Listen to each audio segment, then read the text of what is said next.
Meet your heroes. 4 mutant turtles raised in a sewer. Skills, fighting over pizza. I'll take the rest. No way! Back off. Strategy, 0. Whoa! Shell Soaker! Weaknesses, pizza. And yet somehow, those 4 turtles go from that to deciding the fate of every living thing on the planet like this. But how, Jartoon? How did this happen? Well, I'm gonna tell you. We're about to find out in today's recap of all 5 seasons of Teenage Mutant Ninja Turtles. And if the 80s version is what you grew up with, welcome to the 2012 upgrade. Let's dive right in. Episode 1 starts with Mutation Day, the birthday when 4 ordinary turtles somehow became 4 Ninja Turtles. And who raised these Ninja Turtles, you ask? A rat. Their dad is Splinter, a giant talking rat who raised them in the sewers and taught them how to fight. Just go with it. Today is special though. Splinter finally lets the boys go up to the surface for the very first time, and this is where we properly meet everybody. First, we've got Leonardo, or Leo for short. Then there's Donatello, or Donnie, as his brothers call him. He wears a purple bandana and is the science guy. We've also got Raphael, or Raph. His bandana color is red, and as if he's keeping true to his color, he's very hot-tempered. Finally, we have cute little Michelangelo, or Mikey.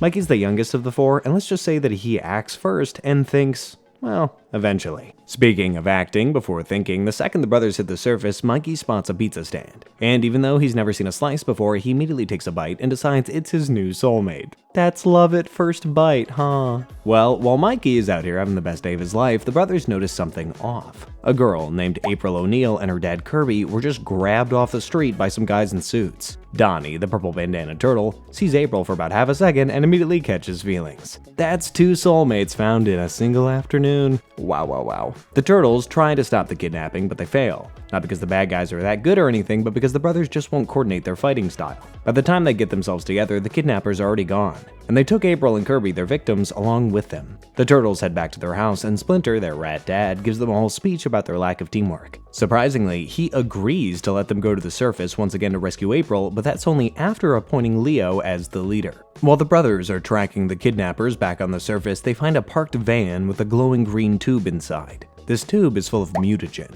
So, mutagen is basically a green liquid that changes whatever it touches into something a little extra. For context, when the 4 turtles came into contact with it, it turned them into Super Ninja Turtles. So who is moving this mutagen around? Well, they're tiny alien brain creatures in robot suits who talk weird. And they're called the Kraang.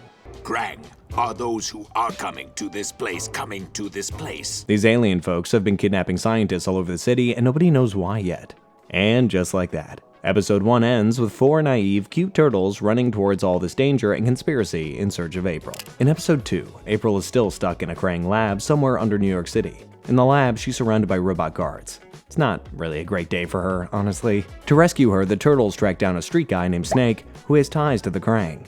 They threaten him with a mutagen tube, and Snake, absolute hero that he is, immediately gives up the location of the entire base. So much for Kraang loyalty. Anyway, the turtles zoom off to the Kraang base to rescue the kidnapped humans. They free April, but the father doesn't have so much luck. The Kraang snatches him right in the middle of everything and disappears. Snake also shows up to fight the turtles, but a mutagen tank lands on him, turning him into a mutant. We don't see what he turns into just yet, but knowing what the mutagen can do, cute is probably not the word that we'd use to describe it. Now, here's where it gets interesting. Journalists catch wind of masked ninjas fighting in the city, and the video goes everywhere online. Somewhere across the city, somebody watches the viral clip and recognizes the Turtles logo. That somebody is Shredder, the scariest ninja in the entire city. Apparently, the logo belongs to one of his longtime enemies.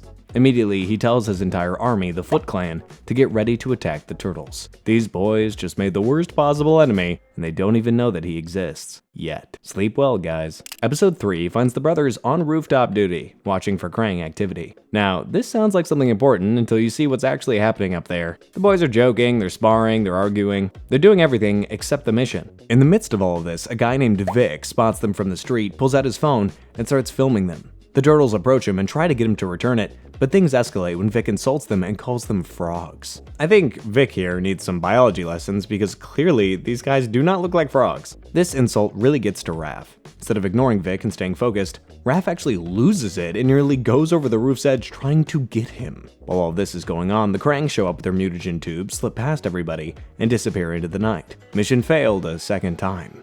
Splinter is definitely going to love hearing this one, I bet. Just as expected, Splinter is very disappointed. As part of his efforts to teach the turtles a lesson, he gathers everybody and tells them something he rarely talks about, his past. Apparently, before Splinter was a giant talking rat raising 4 turtle sons in a hole, he was Hamato Yoshi, a human. And that human had a best friend named Oroku Saki. These best friends were close until a woman came between them. Turns out that Splinter loved this woman, but so did Saki, his best friend. Now, Saki was not the type to share gracefully, and just like that, animosity grew between them. The insults came first, then it turned into fighting. And in one of their legendary fights, the woman they both loved died. The rage of that loss never left Oroku Saki. It just kept growing and growing until it turned him into the Shredder. To make sure Raph really learns his lesson on anger, Splinter makes his brothers attack and taunt him during training until he learns to take it without snapping. Talk about a father showing his son some tough love. The brothers go back to Vic to calmly ask him to delete the video, but he refuses for no reason. And while the turtles are trying to convince him, the Kraang shows up again. Vic, being completely clueless, tries approaching them like they're allies, but he gets the shock of his life. They kidnap him and grab his phone. During the fight that follows, mutagen spills directly onto Vic and transforms him into a giant spider. Even in this state, the giant spider monster still can't stop calling the turtles frogs. Can someone tell Vic to look in the mirror so he realizes that he looks way worse than a frog right now? Well, Raph takes the insult like a mature Ninja Turtle this time. The brothers work as a team, and Spider-Vic gets chased off into the night. That's growth, Raph. I'm proud of you. Episode 4 opens with Mikey having a small personal crisis. After the turtles saved April, the human girl, from the kidnappers, she became friends with all of them. So when she notices that Mikey is wondering whether a mutant turtle can ever really make human friends, she tries to help and introduces him to social media. It's a big mistake. Within 5 minutes, Mikey has sent a friend request to his idol, the martial arts star Chris Bradford. And Bradford, for reasons that are going to make sense in a minute, accepts. He even personally invites Mikey to come train with him at his gym. Bradford teaches Mikey a move called the Death Dragon and asks him to keep it a secret. Mikey swears on everything he owns that he won't breathe a word of it. Then he runs straight home and teaches it to his 3 brothers before dinner. He couldn't even keep a secret for 10 seconds? Come on, Mikey. Hours later, Splinter walks in while Leo and Raph are practicing the move, and he just stops. He knows that move because he created it himself back when he and Shredder were still friends. Now it all makes sense. Bradford learned this move from Shredder, who he works for, and now he has cunningly used Mikey to get to the turtles. The brothers rush over to Bradford's gym and find Mikey there, tied up like a sad little package. Bradford's whole plan was to use him as bait, and then trail the brothers back to their hole. The 3 quietly free Mikey and slip out through a storm drain, but Bradford and his partner, Xever, follow with a full army. Joke's on them though. Back in the sewers, the turtles are ready. They pick off the soldiers one by one, and Mikey defeats Bradford using the exact same move that Bradford taught him. That's pretty satisfying to watch. But not for the turtles, because after this encounter, Splinter grounds all of them. Episode 5 starts with the turtles sneaking around on the rooftops after being grounded. They spot a man in ridiculous homemade armor trying to break into a building. So they get into a fight with him, overpower him pretty easily, and dump him in a dumpster. But just before they leave for their underground tunnel, Mikey loses his teapot, a music player Donnie built using advanced tech. That man who was dumped into a dumpster is Baxter Stockman. He later finds the teapot, plugs it into his armor, and the AI chip starts upgrading everything automatically. When a news bulletin shows Stockman attacking a building downtown with the teapot clearly strapped to his suit, Donnie recognizes it immediately, and Mikey has no choice but to confess that he lost it. The turtles sneak out again, find Stockman, and get completely destroyed. His new upgraded armor tosses all 4 of them into a dumpster. Pretty nice payback, honestly. The turtles drag themselves home and tell their dad everything. Then Splinter gives them the one piece of advice that changes the whole fight. Stop going after the armor. Get the man inside of it. And just like that, the turtles devise a new plan. Mikey runs around as bait while the others continuously attack Stockman. When Stockman is distracted fighting the 3, Mikey sneaks in and dumps bees into Stockman's armor. Needless to say, the bees do their job pretty well and Stockman's armor shuts down. The fight ends with Raph picking Stockman up and putting him back exactly where this whole episode started. The dumpster. Episode 6 kicks off with the turtles in the middle of a fight with the Kraang. During this fight, the rest of the Ninja Turtles use their effective weapons, but Donnie is having a hard time. Why? He fights with a stick, and the stick is pretty useless against the Kraang's laser technology. So after the fight, Donnie does what any self-respecting genius would do. He drags a defeated Kraang robot back home. Using the alien tech, he builds a remote-controlled robot and tests it in a fight with his brothers. Spoiler, all 3 of them lose. Even their dad Splinter thinks the idea is pretty cool, and that's actually a big deal, because Splinter is not exactly the let's try new things type. But, there's always a but, Splinter says the robot stays out of real fights until it is properly tested. Meanwhile, April, the turtle's human friend, has been collecting strange tips online about the Kraang, hoping to find her missing father. A tip leads her straight to Kraang's gas plant, where she discovers they're planning to poison the city's water with mutagen. She escapes from the plant just in time and races back to the guys. Donnie immediately wants to send the robot in, but his brothers shut him down, saying it's too noisy and clumsy. Later, when the brothers get trapped, Donnie sends in the robot, and for a moment it actually works, until a Kraang soldier figures out the robot is made from their own tech, climbs on its head, and hijacks the controls. Now, the thing is beating up the turtles instead. Fantastic. With his brothers pinned down, Donnie calls their dad Splinter to save them. Splinter orders him to stop fighting battles from afar with a remote robot and instead join the mission like a real ninja. Once inside, Donnie fights using his stick and tricks the rogue robot into blasting a support pillar, only for the pillar to fall on the robot and crush it. Well, looks like that same stick just saved the city. Episode 7 opens with Donnie going a little bit crazy. Turns out Loverboy here has a crush on April, and he's planned out everything he wants to say to her. Her possible responses, his responses to her responses, every single thing. Genuinely very exhausting just listening to our newfound Romeo overthink everything. And it's even more exhausting when we find out that Splinter has advised Donnie not to overthink everything again, but this advice never really sticks. Aw, poor Donnie. Anyway, April walks in and Donnie's entire brain just kinda powers off. She brings news about a scientist, Dr. Tyler Rockwell, who's gone missing, and Donnie immediately volunteers to investigate. Well, mostly because he gets to spend more time with April. Nice try, buddy. At Rockwell's lab, the turtles find a hidden mutagen tube, and while snooping around, Rockwell's colleague, Dr. Victor Falco, suddenly shows up with a very suspicious story about a monkey that escaped. Donnie doesn't believe him, so he quietly steals a flash drive from the lab. On their way out, a chimpanzee mutant jumps them, but weirdly calms down the moment that April speaks gently to it. Turns out that chimp is Rockwell mutated. Back home, Donnie cracks the flash drive and discovers Falco is a lying psycho. He deliberately mutated his colleague Rockwell to steal a special chemical from his brain. The turtles rush back to confront him, but they're too late. Falco's already injected the chemical into himself, which has given him mind-reading powers. When they start fighting, he sees all of their attacks coming before they even happen. The whole team gets wrecked, but guess who's ready for him? Donnie, our science guy. After listening to his dad's advice not to overthink every single move, Donnie has been practicing. He clears his mind and fights purely on instinct.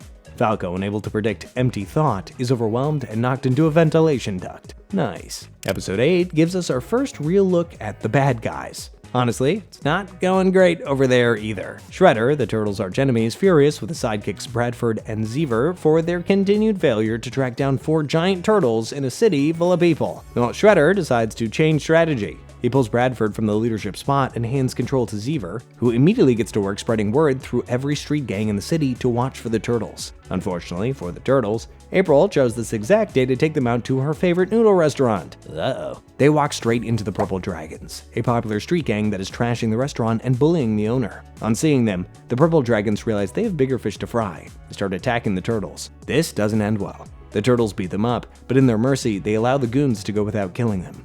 No harm done, or so they think. With the help of the Purple Dragons, Xever gets wind of the turtles' location and kidnaps the noodle shop owner as bait, daring the turtles to come and get him. The turtles respond by snatching Bradford, the second sidekick, as their own bargaining chip. Except Xever does not care about Bradford, even a little bit.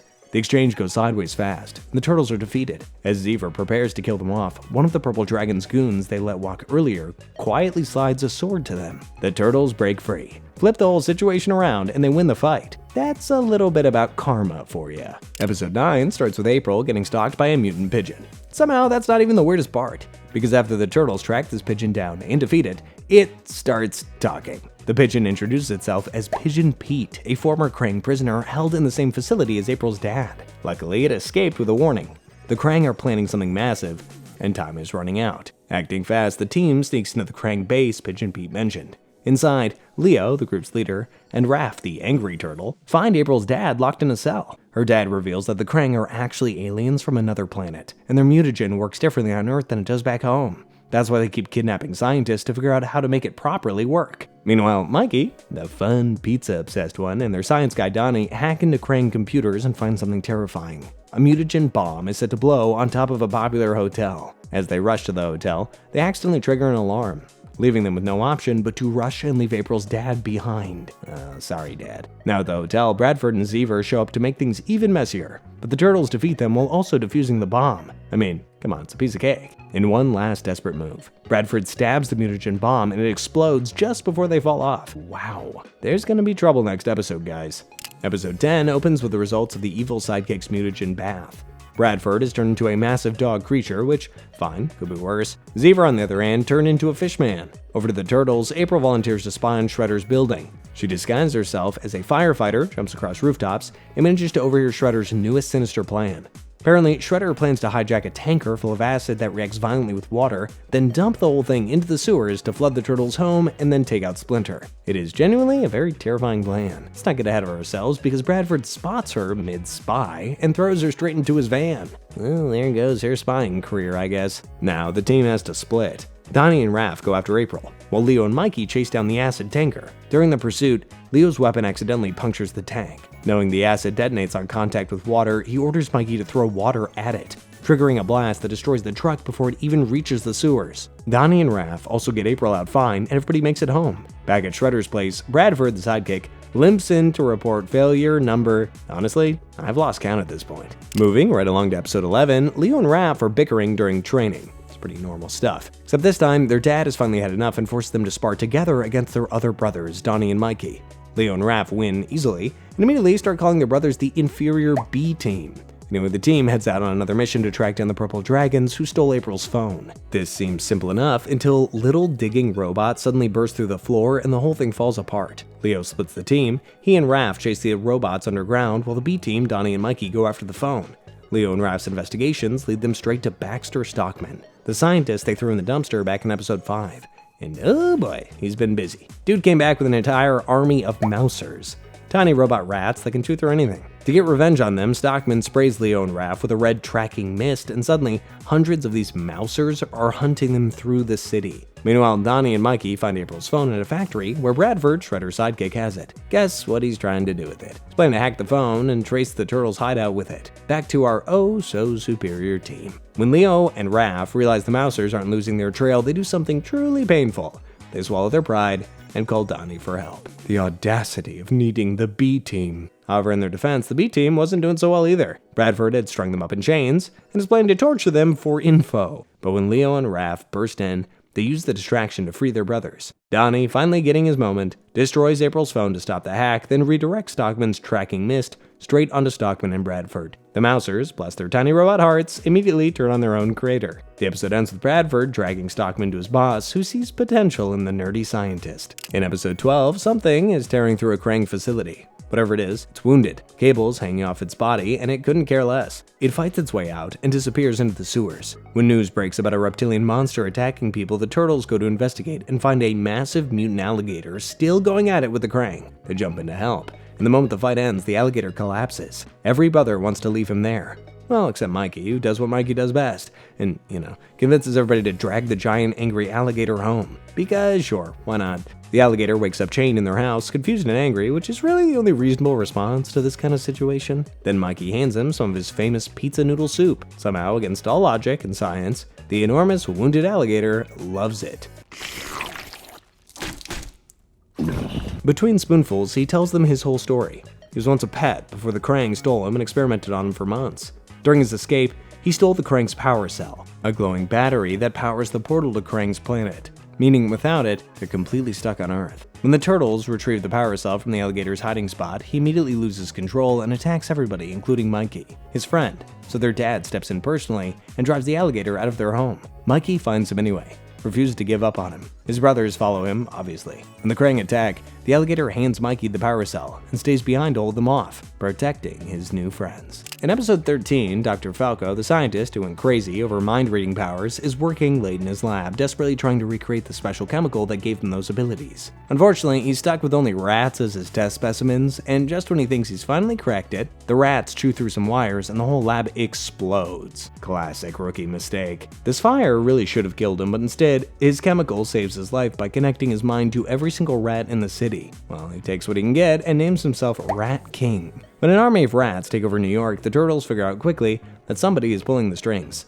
But that's the least of their problems, because Because let's face it, their dad is a giant rat too, so the Rat King reaches into Splinter's mind and starts controlling him. The Turtles have to watch in horror as their dad loses the mental battle and turns on them. Under the Rat King's control, Splinter fights with skills he's always held back during training. The Turtles are shocked, because apparently their dad has been going easy on them all these years. Since they can't fight back without hurting him, Leo the leader tries something different. He shoves a family photo in Splinter's face, showing Splinter back when he was human, standing with his wife, and for just a moment, the real Splinter breaks through, and that moment is enough. Splinter defeats the Rat King and drives him into the shadows. But the Rat King's last words make one thing very clear. He will be back.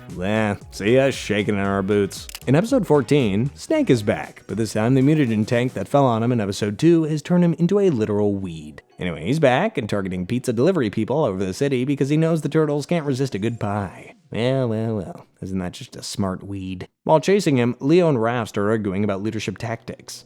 Leo wants to always have a plan. Raph wants to hit things, and Leo, completely fed up, tells Raph that if he thinks leading is so easy, then he is welcome to try. So Raph takes over and Leo walks off alone into the city. On a rooftop by himself, Leo runs into a group of foot ninja, Shredder's masked warriors, and handles them pretty easily until a masked girl drops from above, pours blinding powder in his eyes, and defeats him. With her blade at his throat, she introduces herself as Karai, then just lets him go and then disappears into the night. Of course, Leo goes to April, the only other girl he knows, to ask for advice. She's excited until she learns Karai is a soldier in Shredder's camp. Then she slaps some sense into him. She could not be more right, because in the next scene, we see Karai reporting back to Shredder, calling him father. Leave it to Leo to catch feelings for the enemy's daughter. Meanwhile, Raph is discovering very fast that leading is nothing like complaining about leading. When Mikey gets hurt fighting, Raph freezes up, terrified of making the wrong call and getting his brother killed. He finally understands what Leo's been carrying alone this whole time.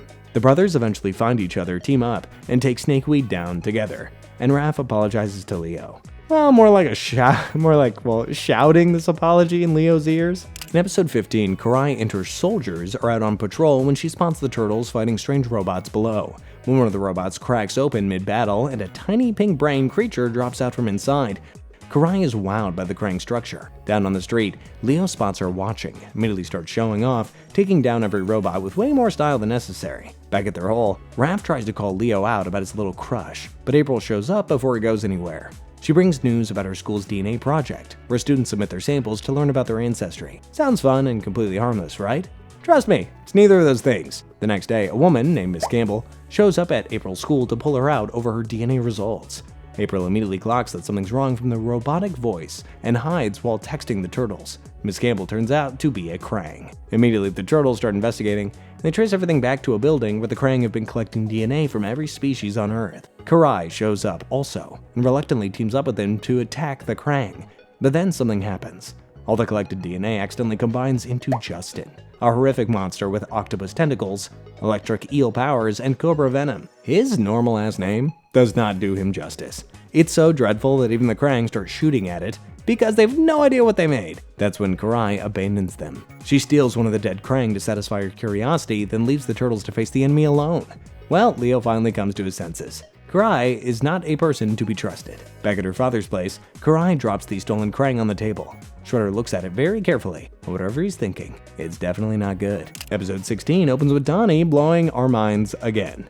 The guy built a battle van out of an old subway car and used the Kraang power cell that the alligator gave them to power it. Because Donnie's Donnie, he even figured out how to stop the Kraang from tracking it by sealing the power cell in a lead container. Somebody give this turtle a PhD. While test driving their awesome new wheels, the brothers stumble upon a robbery. They're not alone. A chubby teenager in a homemade turtle costume is already on the scene throwing punches at the purple dragons. Aw, it's their very first fan. He calls himself the Pulverizer. And guys, he's so bad at this. The purple dragons beat him senseless and the turtles have to swoop in to save him. Annoyed that he crashed their joyride, they chase him off. But fate has other plans, because his costume gets caught in the van door and next thing you know, he's sitting in their secret hole. It's pretty awkward. Turns out he's been watching them ever since he spotted them fighting that nerdy scientist Stockman. Against their dad's very clear warnings, Donnie starts training him. Meanwhile, the other brothers track the purple dragons and discover they're stealing Kraang technology for Stockman. When the Turtles finally catch up to Stockman, he's working alongside Xever. And since Xever is now a mutant fishman, he bites Raph, injecting venom that makes him see things that aren't there. That's not great. Donnie's needed immediately. And suddenly the Pulverizer is actually useful. He drives the battle van while Donnie prepares an antidote. They crash through a wall and get there just in time. But the crash breaks the lead container, and just like that, the Kraang can track the power cell again. The Kraang attack, steal it back, and the Pulverizer tries to fight, but fails completely. Donnie has to choose between saving him and recovering the cell. He picks human life. Afterwards, Donnie gently tells him he simply does not have the talent for this kind of life. Ouch. Episode 17 starts with the turtles going straight back to the alligator after losing the power cell. When they break the news, the alligator grabs Donnie by the head in pure rage, and honestly, fair enough. But Mikey steps in and calmly reminds him that they're all on the same side, which saves Donnie's neck. Literally his neck. The alligator explains that the power cell opens a portal to another planet inside a building called TCRI, or Techno-Cosmic Research Institute. April looks up the building plans and finds that the top floors are completely wiped from every blueprint. Well, there's nothing suspicious about that at all. For their big entry plan, April disguises herself and smuggles the turtles and the alligator inside a huge box. How they all fit in there is a question for another day. Anyway, the plan goes fine right up until the receptionist's head splits open and a Kraang brain looks out at them. Uh-oh. Immediately, the turtles scatter to find the headquarters, while the alligator stays back and holds off the Kraang alone. At the top of the building, the turtles uncover the Kraang's terrifying master plan. They're opening a portal to their planet so they can flood Earth's atmosphere with the same poisonous air they breathe. Every human, every animal, gone. While they're examining the portal, a giant rock monster covered in lava crawls through and attacks them. To save them, the alligator defeats the rock monster and closes the portal behind them. Hey, thanks, bro. Back home, Donnie examines a Kraang computer chip that Mikey grabbed during the mission. He cracks the code, and what he finds stops everybody cold. The Kraang were never after April's dad. They want April. In episode 18, the turtles are back to spying on TCRI, the Kraang's headquarters. And this time, they've cooked up the most ridiculous plan imaginable. Wait for it, a roach. A single cockroach with a tiny camera strapped to it. Yeah. The fate of the world rests on a bug. Surprisingly, though, it works. The spy roach sneaks into the building perfectly and records the Kraang discussing a terrifying new scheme, drilling a hole straight to Earth's core using a stolen diamond. Okay, good job, roach. But then the roach falls into a barrel of mutagen and transforms into a giant spy roach. Really? That's the best it could do? Anyway, the turtles try to intercept the Kraang before they steal the diamond for their drill, but the giant roach keeps tracking them down no matter where they run. Turns out our brilliant Donnie forgot to switch off the roach's tracking signal. The giant roach gets even bigger and grabs Mikey. So to defeat the roach, Raph has to break off alone on a motorcycle through the city using himself as a second bait. You can trust he's not happy about this. He ends up crashing directly into the Kraang facility where the drill is being assembled, which honestly, perfect timing, because Raph aims the Kraang's drilling weapons at the giant roach and it explodes in a pile of white slime. The Kraang's drilling operation is completely destroyed, and Raph walks away looking like a genius. Not a bad day to be a turtle. Moving right along to episode 19, both the turtles and Shredder's soldiers are after the same thing, a Kraang device that can make anything disappear. But before either side can grab it, the Kraang escapes with it. Shredder's furious. And of course, all that anger lands directly on Stockman, the nerdy scientist who keeps failing him. As if Shredder's rage wasn't enough, Bradford and Xever, Shredder's sidekicks, constantly bully and humiliate him. Stockman has had enough. He convinces Shredder to give him one last shot, but his real plan has nothing to do with Shredder's goals. He separately tricks the turtles and Shredder's sidekicks into walking into the same abandoned building. Once everyone is inside, the metal door slams shut from every direction. I present to you Stockman's Revenge Trap. The trap has got laser grids, giant blades, metal balls, spitting fire, and as if all that's not enough, the trap splits them up into the worst possible pairings. Raph gets stuck with mutated Xever, while Leo, Donnie, and Mikey are trapped alongside mutated Bradford. Donnie tries to locate where Stockman is controlling everything from, but there's no signal underground. So Mikey buys time the only way Mikey knows how, by loudly asking Stockman his entire villain origin story, keeping him talking while Donnie quietly works. Eventually, everybody realizes no single group can handle the traps alone, so the Turtles and Shredder's sidekicks team up and fight through everything together until they destroy Stockman's trap. When it's finally over, both sides are exhausted and walk away in opposite directions. Tomorrow, they're enemies again. Tonight, they're just tired. In episode 20, the Turtles are watching TCRI while waiting for the massive alien ship they know is coming through that portal. But before anything launches, Karai shows up. She picks a playful fight, and during the chaos, Raph accidentally spills everything about the Kraang's invasion plans. Right on cue, a spaceship bursts out of the building and immediately starts shooting at everybody. Karai goes straight to Shredder with this warning. Aliens are invading Earth and everybody needs to deal with it. But saving the planet isn't exactly on Shredder's to-do list, not when Splinter, his oldest enemy, is still alive. He sends Karai off to pick up weapons at the docks and tell her to forget the whole thing. Later that night, Karai finds Leo on a rooftop and proposes they team up against the Kraang. Leo refuses, flat out, because last time they trusted her, she used them to find Kraang technology and fed information to her father. But Karai's point is pretty hard to argue with. If the Kraang take over Earth, there's no planet left for anybody. To sweeten the deal, she promises to help them steal a missile launcher from Shredder's weapon shipment at the docks. Something powerful enough to take down the Kraang ship in one shot. Okay, alright, she's serious. But when they reach the docks and Shredder appears right there in the flesh, the Turtles abandon the whole plan and go straight for Shredder. Figuring if they can end him tonight, they end everything. This does not go well. Shredder takes Leo apart, demands to know where their dad is hiding. Luckily, the Kraang ship shows up at that exact moment and the two sides separate. Having to fight for their lives, Leo ends up shooting the Kraang ship while Shredder gets kicked into the water, but not before dragging a Kraang down with him. Episode 21 opens with Shredder torturing the Kraang brain he defeated at the docks. When he threatens to destroy it, the thing immediately exposes a secret that changes everything.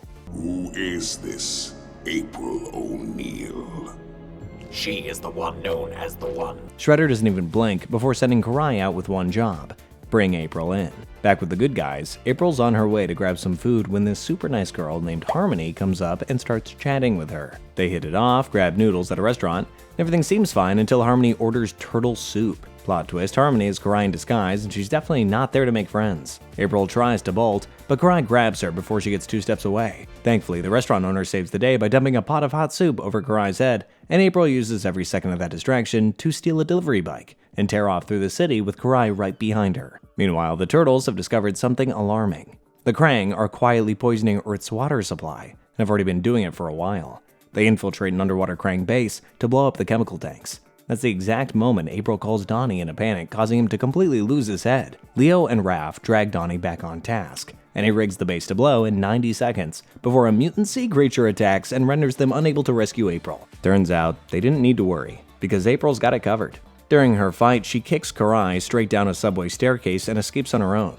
I'm so proud of her. It looks like Donnie is too, because he ends the episode with, You hear that, guys? My sweet princess is alive! Episode 22 finds the Turtles on a rooftop taking down Shredder's soldiers easy peasy. Because of this, Shredder is furious. He's watched his soldiers fail so many times, so he decides he's going to steal the Kraang's mutagen and build a mutant army. Before any of that plays out, the Turtles spot a lone ninja sneaking into the Kraang building. They get close enough to make out who it is, and oh boy, it's the Pulverizer, that unskilled teenager Donnie tried to coach months ago. Except now, he's wearing Shredder's clan gear. Turns out, he's been training at Bradford's gym and thought he was finally becoming a real ninja. Poor kid has no idea Bradford's been using him as cannon fodder the whole time, throwing him in first to absorb enemy fire while the real soldiers move in safely behind him. Anyway, the Pulverizer links up with him and volunteers to spy for the Turtles from the inside. Nice to have you back, bro. Back home, Splinter punishes the brothers for their rooftop overconfidence by confiscating all their weapons and making them train barehanded. Then the Pulverizer texts them an update. Shredder plans to test mutagen on his soldiers, and he volunteered for it, convinced that it'll give him superpowers just like the Turtles. Everyone tells him it doesn't work that way, but he ignores every word of it. The Turtles race to save him with no weapons, and Donnie ends up fighting with a broom, which says everything about how this mission is going. But none of that even matters, because before anyone can reach him, the Pulverizer grabs the mutagen and pours it on himself. What happens next is not pretty. The kid transforms into a horrifying transparent blob, all of his organs floating visibly inside of him. Bradford immediately sets a bomb to destroy the evidence and everybody in the building. The Turtles seal the Pulverizer in a glass container, escape on a motorcycle, and blast out just before everything explodes. The episode ends with Shredder and the Kraang formally sealing their alliance. Two of the most dangerous forces in the city now pointing at the same target, the Turtles. Episode 23 opens with the Turtles tracking down a Kraang lab only to find it already completely wrecked when they get there. Somebody beat them to it. Donnie pokes around and figures out that the Kraang were running insect experiments here, unsettling enough on its own. But then a giant mutant wasp drops from the ceiling and starts attacking them. During this fight, Mikey tries catching it with his chain weapon, misses pretty badly, and the wasp ends up stinging Leo in the arm before dying. Then Leo spots a wasp egg sitting in the wreckage and insists on bringing it home. Are we sure that this guy should be the leader? Back at their hole, Leo plants himself in front of the egg and simply does not move. Won't eat, won't train, won't let anybody within arm's reach of the thing. Just sitting there like a very intense security guard. Doesn't take long for the brothers to figure it out. The sting is controlling his mind, turning him into a personal bodyguard for the egg. Mikey tries waving Leo's favorite comic as bait, but it does not work. So Mikey takes it a step further and wipes his butt with the comic right in front of him. Leo doesn't even blink, so Raph decides the obvious solution is to physically wrestle the egg away. He charges in, and Leo bites him. Now there are 2 black-eyed turtles guarding an egg, and things are only getting worse. Donnie immediately starts working on an antidote, but Leo bites him before he can finish, and suddenly, all 3 brothers are completely devoted to this wasp egg. The only one left is Mikey. Donnie bites him too, but before the injection fully takes hold, Mikey fights through just long enough to finish the antidote that Donnie started. He plays along like he's been brainwashed, sneaks the cure into his brothers one by one, then fires the missiles and wipes out the remaining wasps. Everybody wakes up and is genuinely very grateful to Mikey for saving them. Then Leo remembers that earlier in the episode, Mikey used his favorite comic to wipe his butt, and the celebration comes to a very abrupt end. Episode 24 starts with April picking up a mysterious signal through her communication device. When Donnie decodes it, the message hits pretty hard. It's from April's dad, Kirby O'Neill, who's alive being held in a secret Kraang prison. Donnie, eager to prove himself as a ninja, lol, more like eager to impress his crush's father, sneaks off alone to rescue him before anybody can point out why that's a terrible idea. He finds Kirby in a cell and pries the door open. Simple enough, right? Except he accidentally unlocked every single cell in the building at once. Very smooth, Donnie. Out bursts the Neutralizer, a massive mutant lizard who's also a prisoner. It immediately reclaims its stolen armor and weapons from the Kraang and starts tearing through robots. The other turtles show up to help, but the Neutralizer isn't exactly a team player. It's attacking everything regardless of sides. They barely drag Kirby out before the whole facility collapses around them. Back home, April throws her arms around her dad. And for one beautiful moment, everything feels like it might actually be okay. Until we cut to the Kraang. Turns out the whole rescue was planned by them. Together with Shredder, they brainwashed Kirby, then let him send that message knowing the turtles would come and bring him home, and then hand over their location without realizing it. The turtles have been outplayed on every front. Episode 25 opens inside the Kraang's headquarters at TCRI. Kraang Prime, the topmost leader of the Kraang, has given the final order. The invasion of Earth begins now. Now say what you want about the Kraang, but these guys have got some crazy technology. Immediately, they set to work pulling out the Technodrome from their planet, a weapon capable of wiping out the entire city. Back in their hole, the turtles are making moves too. Donnie intercepts Kraang communications through their stolen orb and decodes the message with April's help. 6 hours. That's how long they have before the Technodrome enters Earth and the full invasion kicks off. Now, you know how every movie has that one moment? That final battle speech where the leader looks everyone in the eye and says something so powerful that even the audience wants to suit up? Well, yeah, Splinter delivers that moment. It's very inspiring, very touching. Mikey even abandons his pizza. You know it's serious when Mikey ignores his food. While the turtles are off to fight the Technodrome, brainwashed Kirby finally strikes. He tricks his daughter, April, into thinking the turtles are in danger and they need to go save them. They head through the sewers together, but April, to her credit, notices pretty quickly that he keeps steering them the wrong way, and slows down to question him. This is when Karai drops from the shadows, kidnaps April, and sends Kirby back to the hole carrying a message from Shredder. If you value her life, you will come and face me like a man. Damn, I love it when Splinter's in action. He doesn't say a single word, just picks up his weapon and kneels in thought. That's when you know it's gonna be awesome. Back to the turtles, they crash their battle van through Kraang's headquarters, beat up the soldiers, take down Kraang's stone general, and even blow the whole place up. Come on, we should all do a little victory dance. Except the universe has other plans. The Technodrome rises straight out of the fire, patrolling New York like it owns the place. Things are about to go down. Welcome to the final episode of Season 1, so happy to have you. After seeing that the Technodrome is way bigger than anything they could handle, the brothers scatter and race back to their hole, where they find it completely empty, except for a brainwashed Kirby who attacks them the second they walk in. They wrestle him down and find a Kraang mind control device stuck to the back of his neck.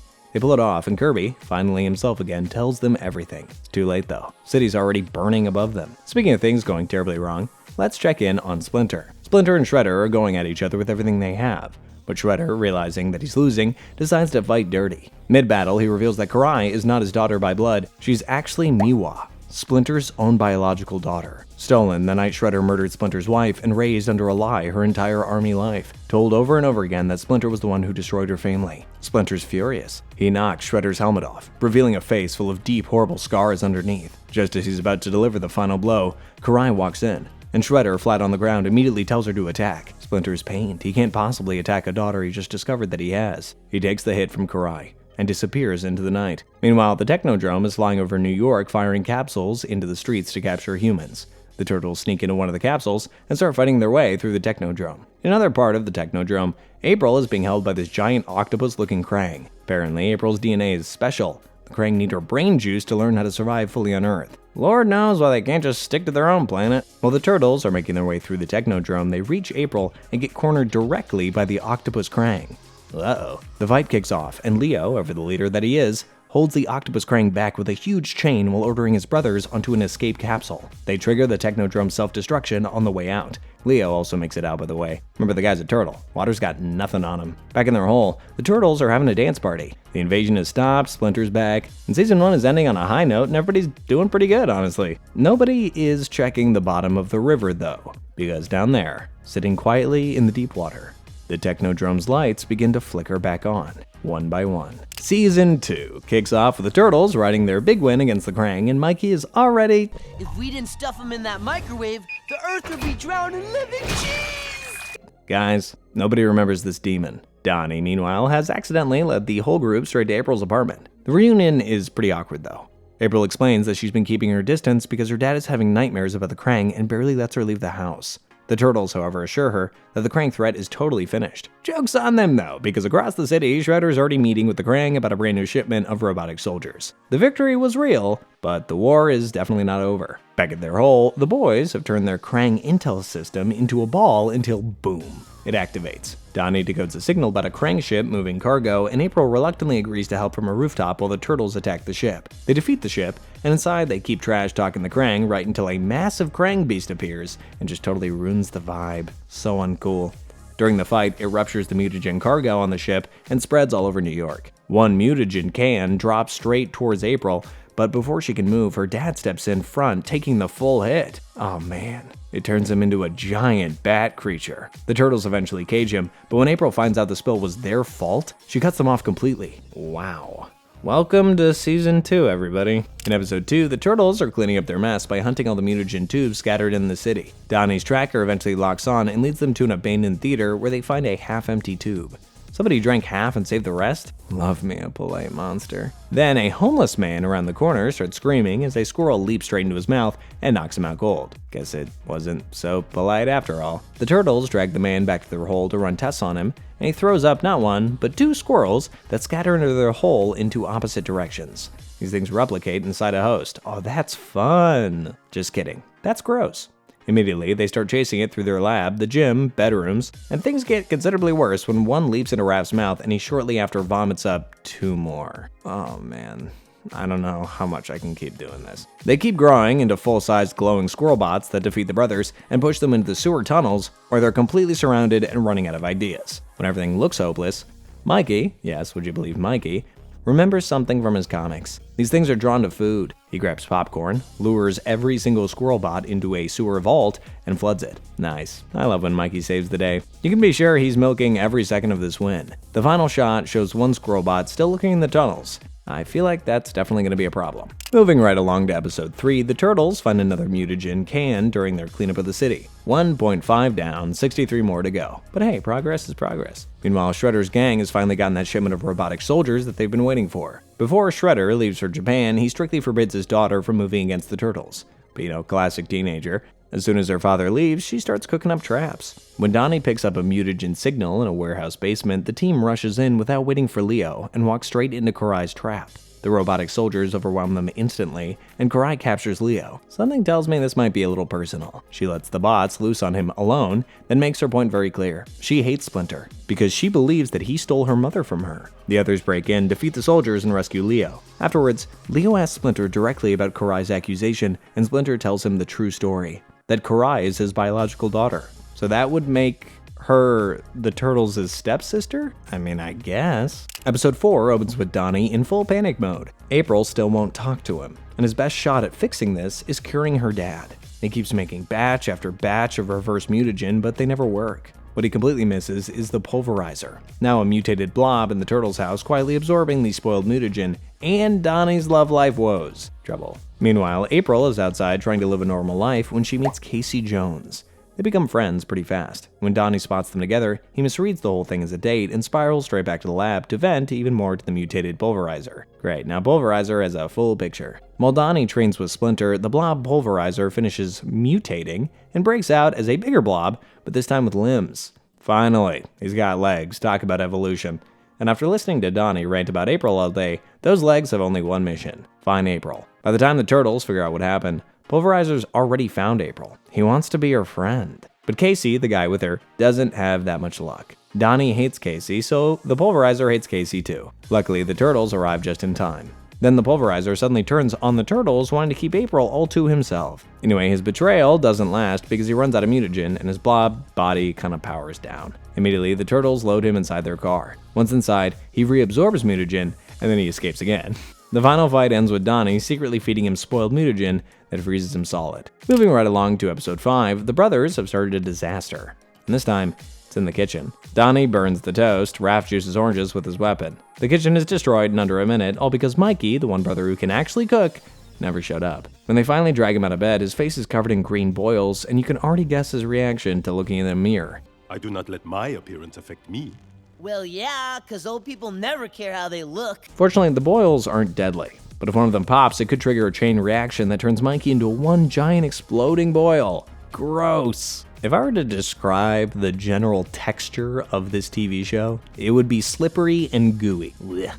Under serious pressure from Splinter, Mikey finally confesses that he secretly rubbed mutagen on himself because he thought it would make him cooler. Mikey, what? Anyway, Donnie gets to work, and it turns out the only equipment that could fix the boils was last seen at the destroyed Kraang headquarters.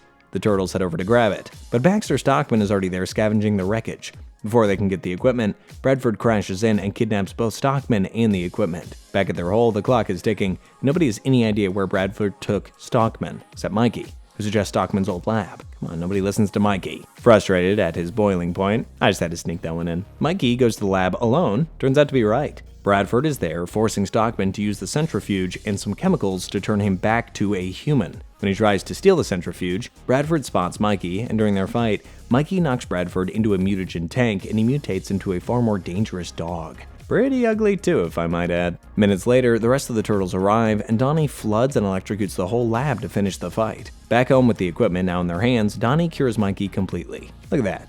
No more acne. Episode 6 opens with Shredder calling in from Japan to chew Karai out for touching Kraang tech without his permission. Karai stands there, saying nothing, and the second that call drops, now let's speed up the process. Shredder who? Meanwhile, the Turtles' Kraang intel system picks up the activity. They trace it straight to the Kraang base and find the new tech inside, a giant robo-ninja called Chrome Dome. Then we cut to April and Casey, her new human friend. They were having a nice time at the ice rink until Shredder's robotic soldiers crash in and ruin the whole evening. While that's going on, Donnie and the rest of the Turtles are busy hacking the new tech Karai just ordered. And that's when April calls in a panic, making Donnie ditch them and leaving the new tech to activate. What happens next? Crazy. Donnie reaches April. Karai closes in with her robotic soldiers, and then Chrome Dome, the new robot, shows up too. Turns out this was all Karai's plan to kill April, a human Splinter cares about since she believes Splinter killed her mom. The only problem, Chrome Dome did not get this memo. The Kraang need April alive, so the system takes one look at Karai's plan and turns on her like she's the threat. Luckily, the rest of the Turtles crash in at that moment, and they destroy Chrome Dome together. Back at their hole,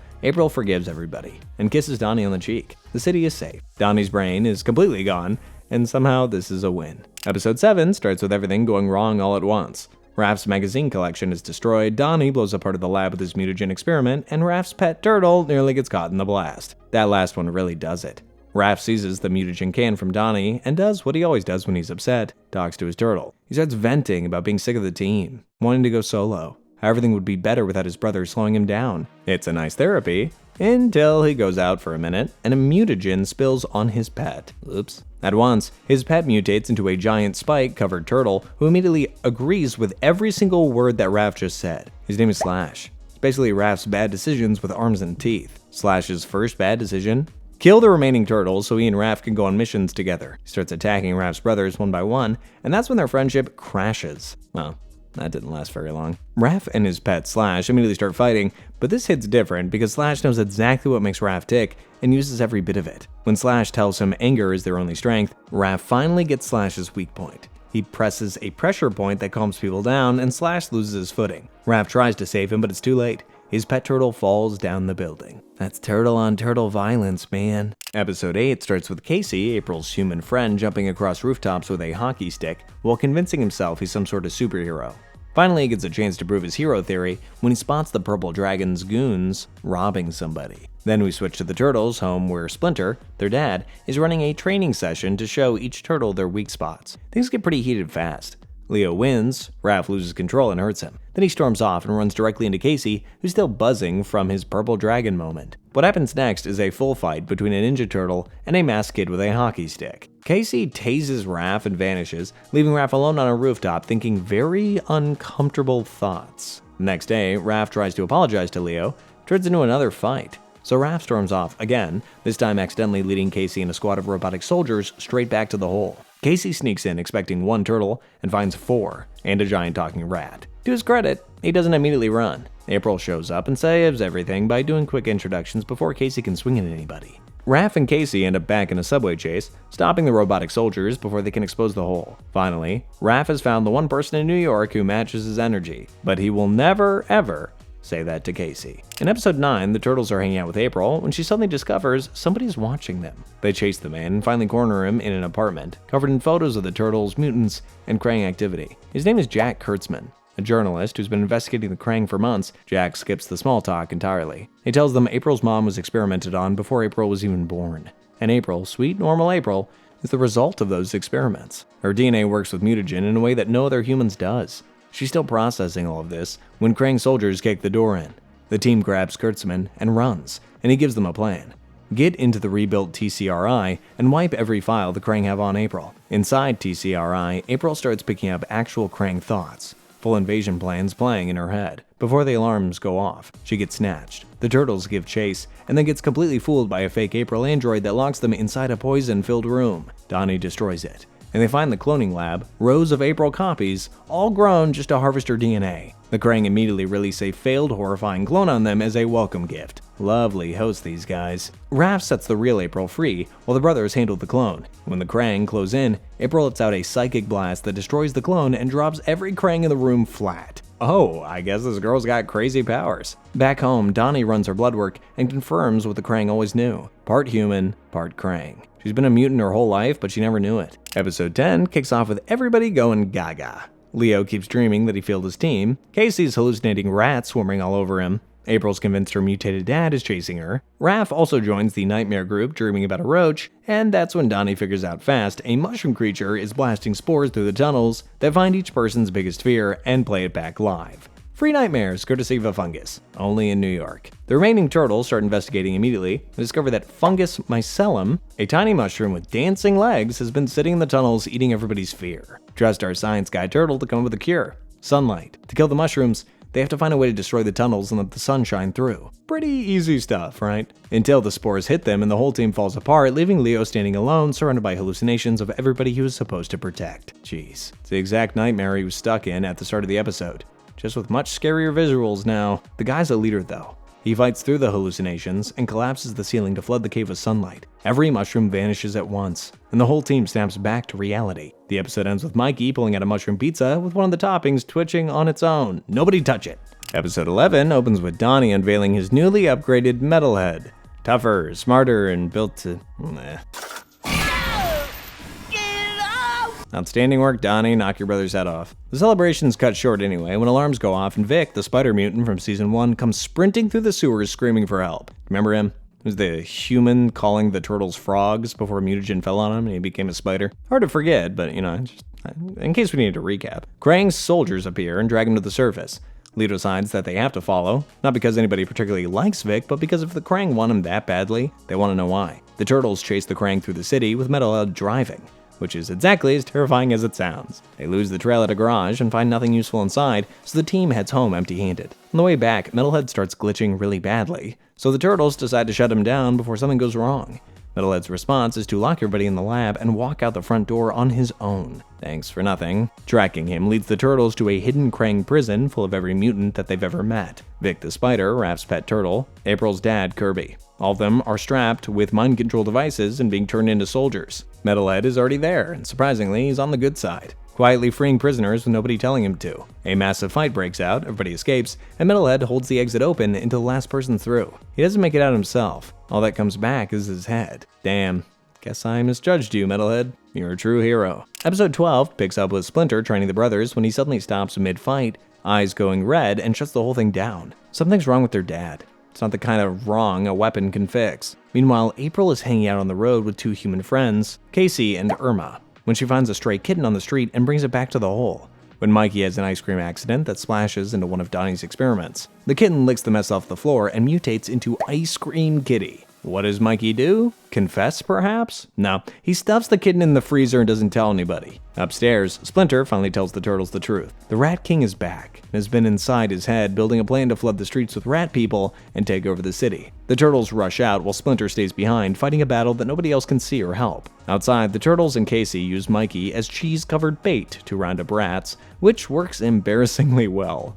Until the Rat King yanks Casey underground, where he's got prisoners lined up and a very concerning plan to turn all of them into rats. Not on the Turtles' watch, they gear up with Splinter for the fight of the century. And they lose. The Rat King brainwashes Splinter into attacking his own kids. All hope is lost. Until Mikey pulls out a weapon so powerful, so terrifying, so ice cream kitty. He throws her directly at the Rat King, making him lose his grip on Splinter. Nice. The prisoners are freed, and the hero of the day is a frozen dessert cat. Moving right along to episode 13, Karai, still on her personal quest to destroy the Turtles, springs an ambush on them. But Leo is tired of it all. He finally tells her that her real name is Miwa, and Splinter is her actual father. Karai hears all of that and responds with a kick. Oops. Then an earthquake hits, part of the building starts vibrating, and Leo saves Karai's life by telling her to watch out. The building collapses on him instead, and his brothers have to rescue him. While all that is happening, April and Casey spot a lot of Kraang going through a portal. They attack them, then steal their portal disc, bring it back to Donnie for inspection. Raph, with his hot-headedness, jumps through and drags everybody else with him. The group gets split, Donnie, April, and Casey on one side, Leo, Raph, and Mikey, and back in New York. Then we cut to the enemy's place, where Shredder comes back from Japan with a new second-in-command, Tiger Claw. He gets placed above Karai in Shredder's clan, and together with her, he immediately gets to work hunting the Turtles. Of course, he defeats them. If you heard his name, he captures Mikey and gives Leo a simple choice. Bring your dad or watch Mikey die. Leo knows it's a trap, but he calls Splinter anyway. The episode ends with Splinter collapsing from a poison dart, Leo pinned down, and Karai standing over him with her blade raised. Episode 14 picks up right where everything fell apart. Karai is about to finish Leo when Tiger Claw steps in, not because he's suddenly grown a heart or anything, but because Shredder wants them alive. Immediately, Splinter uses that split second to free his sons and tells them to run, back to the ones still caught in the portal. As they continue snooping on the alien planet, they finally learn where the Kraang gets their mutagen from. Giant fat worms. Those are the creatures causing the earthquakes. Anytime the Kraang milks them for mutagen, they shake and cause vibrations on Earth. The worm sights them and starts chasing them until they end up in the city. Casey charges at it with a grenade, which only makes the worm angrier, and it swallows him up. Back with the other trio, Raph blames Leo for calling Splinter into a trap. Mikey gives a pep talk that makes absolutely no sense, but somehow it works anyway. When history is forged like melted cheese. Then the brothers move out with one goal in mind: get their dad home. First, Leo sneaks into Shredder's headquarters alone and finds Splinter barely holding on. Another earthquake hits right before Shredder can react, and Raph and Mikey crash in with exactly enough chaos to get everybody out. Outside, Donnie and April reverse the portal and pull every Kraang worm back through into another dimension. The earthquakes stop. Splinter beats Tiger Claw, and Karai watches from a rooftop far away, turning over everything Leo told her about her real father. Episode 15 opens with the Turtles doing something that genuinely concerns Splinter. Absolutely nothing. They're just wasting time playing a board game called Mazes and Mutants. Somewhere in the shadows, a strange figure watches through a glowing orb and decides the game is about to get very, very real. Leo suggests taking the adventure live. Costumes, sewers, actual role-playing. Raph hates this idea, but gets outvoted 3-1, and ends up in a cape anyway. The brothers head into the tunnels, going along with fake riddles and pretend monsters, until a strange smoke rolls through. When it clears, the sewer is a real dungeon with actual arrows flying, real walls collapsing, and zero trace of the game that they were just playing. Oops. The one responsible is Sir Malaki, a mutant sparrow in a wizard hat who has trapped them inside his own personal adventure game. Solve 3 puzzles, beat the dragon, rescue Princess April, or stay in the dungeon forever. Okay, some people are just crazy in this show. To prove that he means business, he uses his Raph's head into a turkey, which immediately convinces everybody to cooperate. Lava pits, fire pillars, and traps follow until the Turtles notice something. All the clues point to the same thing. None of this is real. The dungeon only exists in their head. The final challenge is to save April, who's guarded by an alligator spitting fire. They try to defeat it, but their weapons can't touch it. Until Leo tells everybody to believe the game's own rules and imagine that their weapons work. They do. The dragon falls, and Malaki comes back totally furious. Leo tells his brothers to stop believing. The whole illusion collapses, and they all snap back to the real sewer. Malaki turns out to be just a lonely mutant who just wanted somebody to play with. The episode ends with Mikey narrating their legendary victory to an empty room because his brothers left 5 minutes ago. This guy. Episode 16 opens with Baxter Stockman getting summoned by Shredder, which is never a good sign for anybody named Stockman. Shredder's done with him. Done with the failed plans, the excuses, all of it. As a parting gift, he activates a mutagen collar around Stockman's neck and walks away. For one glorious second, nothing happens, and Stockman actually thinks that he got away with it. Then the collar shatters and he mutates alone in the dark into a giant housefly, fully awake for every single second of it. Yikes. Meanwhile, Donnie finally cracks something he's been working on for months. A reverse mutagen cure made possible by April's unique DNA. Damn, I knew he could do it. There are only 2 doses, but it is enough to cure April's dad Kirby and maybe even Splinter. Then Stockman Fly crashes straight through the wall, demands the cure for himself, and kidnaps April when the vial breaks in the struggle. What a thief. Stockman Fly drags April to his lab, threatening to mutate her if Donnie doesn't make another reverse mutagen for him. The Turtles and Casey track him down, and in the chaos of the rescue, April falls into the mutagen and comes out completely fine? Donnie figures out why immediately. April's Kraang DNA makes her totally immune to mutation. Anyway, Bradford comes to drag Stockman away, but once he hears about the reverse mutagen, he joins the fight too. The remaining cure changes hands about 6 times across the rooftops before finally shattering against a streetlight and landing directly on Kirby. The Turtles already brought to the location. April gets her father back, and Stockman Fly gets dragged back to Shredder's headquarters by robotic soldiers. It's a tough day to be Stockman, but then, when isn't it? In episode 17, Raph and Casey are chasing Kraang soldiers through the streets, except when they finally catch up, the Kraang are already destroyed. Somebody else is out here hunting the Kraang, and they're frighteningly good at it. The mystery gets answered that night when Raph and Casey run face to face into Slash, Raph's former pet turtle, back and now working with the Neutralizer. Anyway, their shared mission is to wipe out every single Kraang on Earth, which honestly sounds pretty great, till the Neutralizer makes it very clear he does not care what else gets destroyed along the way. Humans, buildings, the whole city, who cares? They're acceptable losses as far as he's concerned. Casey charges in head first, gets completely flattened, and the 2 new buddies vanish with the stolen weapons they just stole from the Kraang. Donnie tracks them to the docks, where the Neutralizer is planning to steal a giant weapon and use it to wipe out the Kraang in one shot, with half the city going down with them. The Turtles now have to stop their allies from defeating their enemies. Wow, that's confusing. Everything collides at once. Once the Kraang unveil their weapon, the Neutralizer hijacks it immediately, and the entire docks become a disaster zone. Raph saves his pet turtle Slash from getting crushed, and Slash, faced with what his partner has actually become, turns on the Neutralizer and shuts the whole thing down together with the Turtles. Moving right along to episode 18, this one gets pretty weird fast, April gets a free pizza delivered by a guy acting very strange.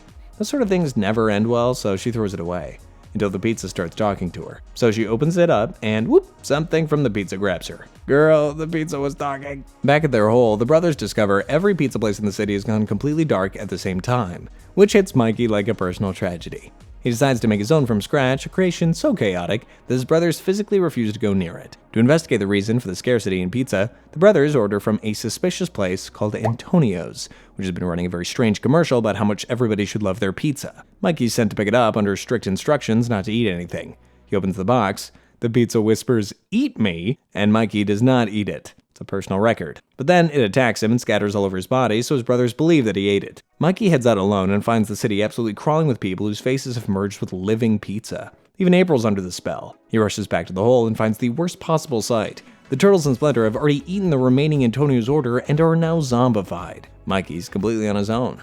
He tracks down the man behind it all, a mutant chef named Antonio, obviously. Then he sneaks into the pizza restaurant disguised as a zombie, only to find his family hanging and ready to be served as pizza toppings. How does he defeat Pizza Face? Well, by eating his way through him from the inside. What? This is something that can only ever exist in a Mikey episode. Anyway, the episode ends with everybody snapping back to normal. Episode 19 starts with Karai staring at a torn photo of her mother and demanding answers from her father, Shredder. He repeats the same lie he's always told her, that Splinter killed her mother. She nods and says nothing because she's not sure she believes him anymore. Then Tiger Claw walks back in, absolutely furious, having survived being swallowed by a giant worm, whatever that means. Anyway, he wants to vent his anger, and Shredder points him straight at the Turtles, telling Karai to go with him. The Turtles, oblivious to the danger coming for them, are on their way to their favorite restaurant, having a perfectly good time. When they get there, they find the place totally wrecked. Murakami, the owner of the restaurant, tells them a girl and a very angry tiger came looking for their friends. Leo puts it together immediately. Tiger Claw is back, and April and Casey are the targets. The team splits to try and get them first, and they're almost fast enough. But Tiger Claw gets to Casey first and throws him off a building. Luckily, Casey's helmet saves his head. Karai, on the other hand, finds April first. Surprisingly, she doesn't attack. Instead, she confesses that she thinks Splinter might actually be her real father, and that she's been used as bait her entire life. The team brings Karai to their hole, and Splinter shows her a family photograph, proof that she is his daughter Miwa. and has been lied to from birth. Karai's whole world begins to collapse. But Tiger Claw has been following her the entire time, and now the whole location is completely compromised. She leads everybody away to draw him off, but Tiger Claw takes her down and drags her back to Shredder as leverage. Shredder finally admits the truth to her face. Splinter is her real father. Then, he orders her to be thrown into a dungeon. Episode 20 opens with two brand new problems walking into the story. Ivan Starenko is an arms dealer obsessed with collecting legendary objects, and the one thing missing from his collection is Kuro Kabuto, Shredder's 1500-year-old helmet. He sends Master Thief Anton Zek to steal it, and Zek slips into Shredder's headquarters with an invisibility device, and absolutely zero respect for how badly this could go. He gets the helmet and he runs. So far so good. Back at the Turtles' hole, Leo cannot stop thinking about Karai locked in a dungeon. When pizza arrives and everybody relaxes, he snaps. Karai needs help, and he's going whether anybody comes with him or not. Of course, his brothers do end up following him. Meanwhile, Zack is fleeing with the helmet when the Turtles ram into him with their van and find the helmet on the road. Suddenly, they're in the middle of a fight they did not start with Shredder's soldiers closing in from every direction. They grab the helmet and run, not yet realizing exactly what they're holding or how badly everybody in the city wants it back. Leo figures it out fast. The helmet is the only thing Shredder values enough to trade for Karai. The plan: keep the real helmet, hand Zack a fake bag stuffed with diapers, and let everybody chase the wrong target. Leo walks into Shredder's headquarters alone to make the peaceful trade, but Shredder attacks him anyway, which surprises nobody in the room. The other Turtles crash in, Donnie gets Karai's cell open, and they toss the helmet back, rigged with a smoke cloud, and grab what they think is Karai and run. The bag is a bomb. Turns out Shredder played them from the very beginning, and Karai is still exactly where she started. The helmet sits back on Shredder's head, and the Turtles have absolutely nothing to show for it. Episode 21 opens with the Turtles watching the Kraang unveil their next big idea. A machine that swaps minds between a human and a pigeon. For real, I'm so done with these people. Leo gives the signal, the Turtles crash in, and things go off script when a stray blast from the machine hits Raph directly. Raph wakes up in the Turtles' van acting pretty strange, laughing, talking differently, deeply unsettling to everybody around him. Clicks in pretty fast, the blast switches his mind with a Kraang. The Kraang in Raph steals the Turtles' van and escapes into the city, while the real Raph wakes up trapped inside a Kraang body with a genuinely terrible day ahead of him. He pretends to be a normal Kraang, then secretly contacts Donnie through a communication orb.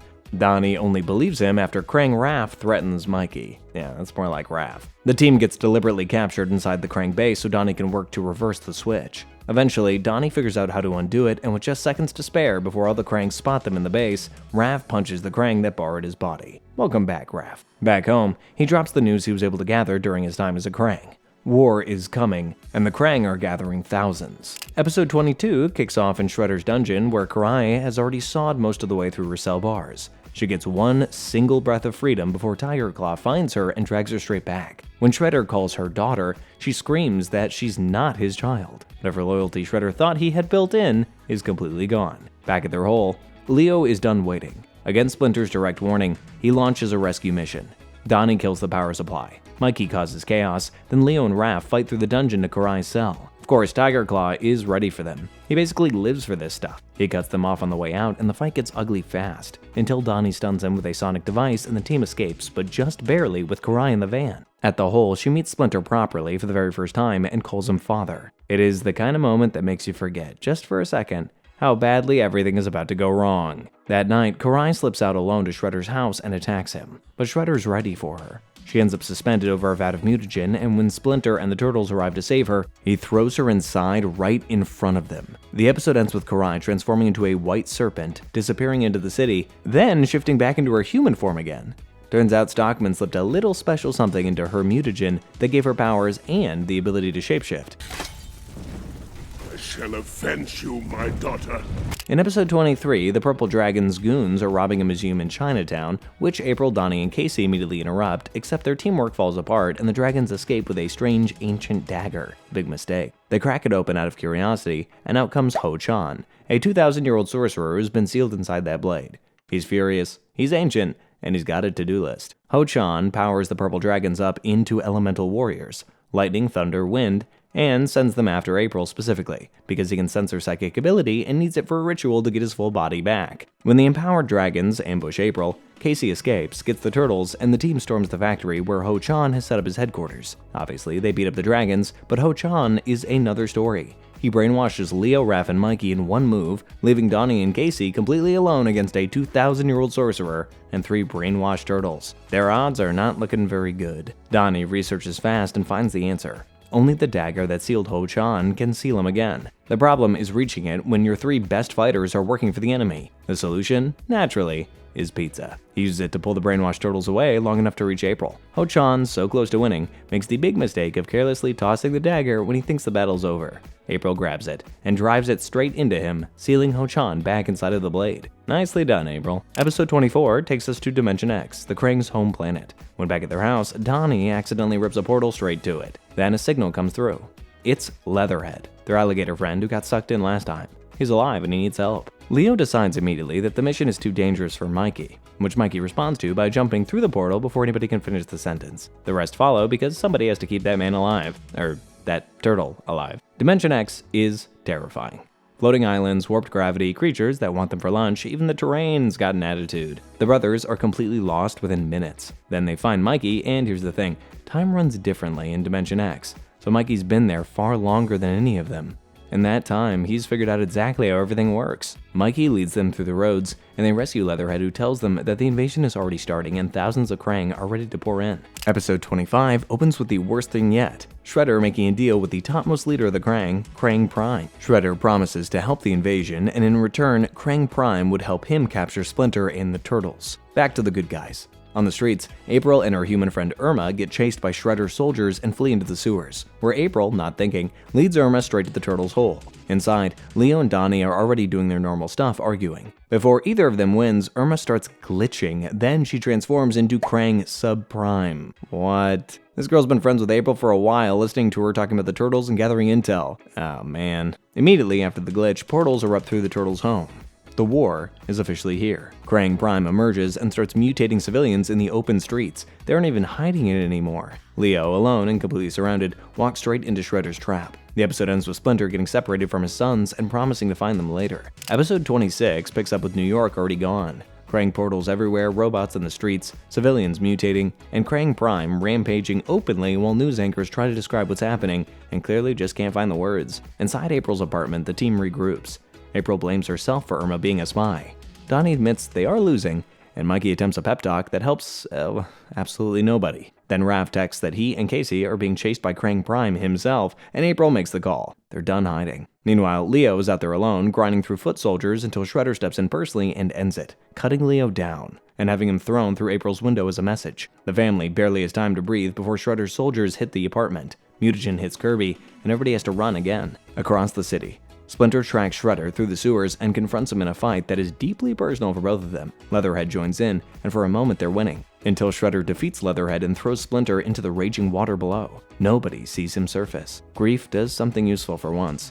It turns into a plan. With Leo barely conscious and Splinter gone, the team activates Donnie's last resort, the Turtle Mech. Donnie, April, Mikey, and Raph pilot it straight at Kraang Prime in a fight that ends with Donnie overloading the city's entire power grid, taking down Prime's giant form, but not Prime himself. The city goes dark. Casey crashes in and gets them all out. The team flees upstate, battered, grieving, and not sure if they're ever coming back. And deep in the sewers below, Karai, still half serpent, pulling a barely living Splinter from the water. This battle is over and lost. The war is not. Season 3 kicks off 3 months after the worst night of their lives, and the group has set up a sad little summer camp at April's family farmhouse. New York is gone, Splinter is missing, and Leo got beaten so badly by Shredder that Donnie is the guy floating in a bathtub just to keep him alive.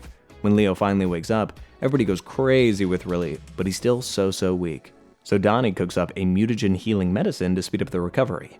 Everything's going pretty well, till during a training run, Leo loses control of the medicine and the bottle drops straight into the river. Oh no. The mutagen hits the riverbed and mutates the earth itself into the Creep, a giant tree-like creature. It ambushes Raph first and sucks the mutagen right out of him, turning him into a dumb tree turtle. Don't really even know how to process that.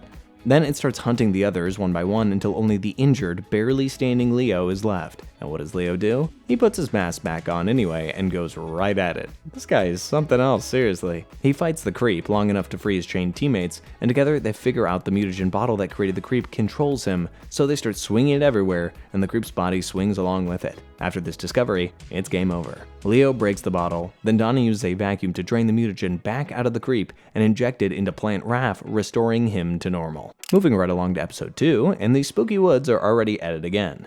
Donnie and Mikey get attacked out there by something enormous. And just when Donnie should be fighting back, he notices the creature is injured and immediately forgets the danger to treat the wound. It's classic Donnie. The creature turns out to be Bigfoot. She's a girl, and the second Donnie patches her up, she falls head over heels for him, following him everywhere, hugging him every 5 seconds, cooking soup for him.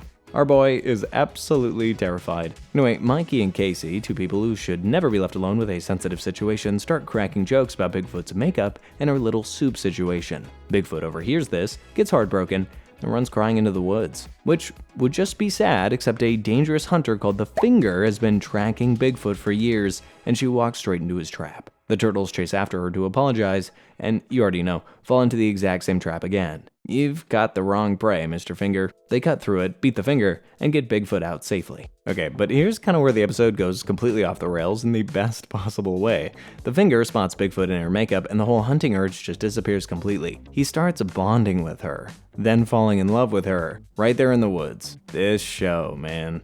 Afterwards, Raph pulls Donnie aside and tells him he's been treating April exactly how Bigfoot treated him. Donnie, realizing his mistake, apologizes to April and tells her he will back off. April's response? She grabs him, calls him her mutant, and kisses him on the cheek. Donnie is completely done for, guys. He's done. Episode 3 opens with the turtles using every bit of their ninja training for the most important mission yet: cleaning April's farmhouse. Mid-cleanup, they stumble onto a hidden trapdoor in the basement, and underneath it sits a Kraang ship that has been buried under April's family home for centuries. Inside the ship, they find a frozen pod with a human figure inside.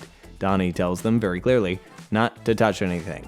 Of course, Mikey touches it immediately. The pod hisses open, and out steps Mrs. O'Neill, April's mom, looking completely fine after years locked in Kraang stasis. April totally loses it. The reunion is overwhelming and emotional, and everything you want it to be. Now, everybody buys the reunion except Mikey. He's got a bad feeling about the whole thing from the jump. Nobody takes him seriously, obviously. So Mikey stays up alone that night, follows her outside, and catches Mrs. O'Neill trying to pour stolen mutagen into a nearby pond. He stops her with his chain, and just like that, the act drops. The creature reveals its true form and starts absorbing the turtles and Casey into its body one by one. And April, running on pure panic and grief, fires off a massive psychic blast that destroys the whole thing and pulls everybody free. Then Donnie checks the ship's data and confirms what none of them wanted to hear. That was never Mrs. O'Neill. It was a Kraang experiment built from her DNA, put on hold because even the Kraang thought it would be way too dangerous. It had her memories, but it was never ever her. Episode 4 opens with Mikey recreating moves from his favorite show and destroying the entire living room in the process. When the others come back and see the mess,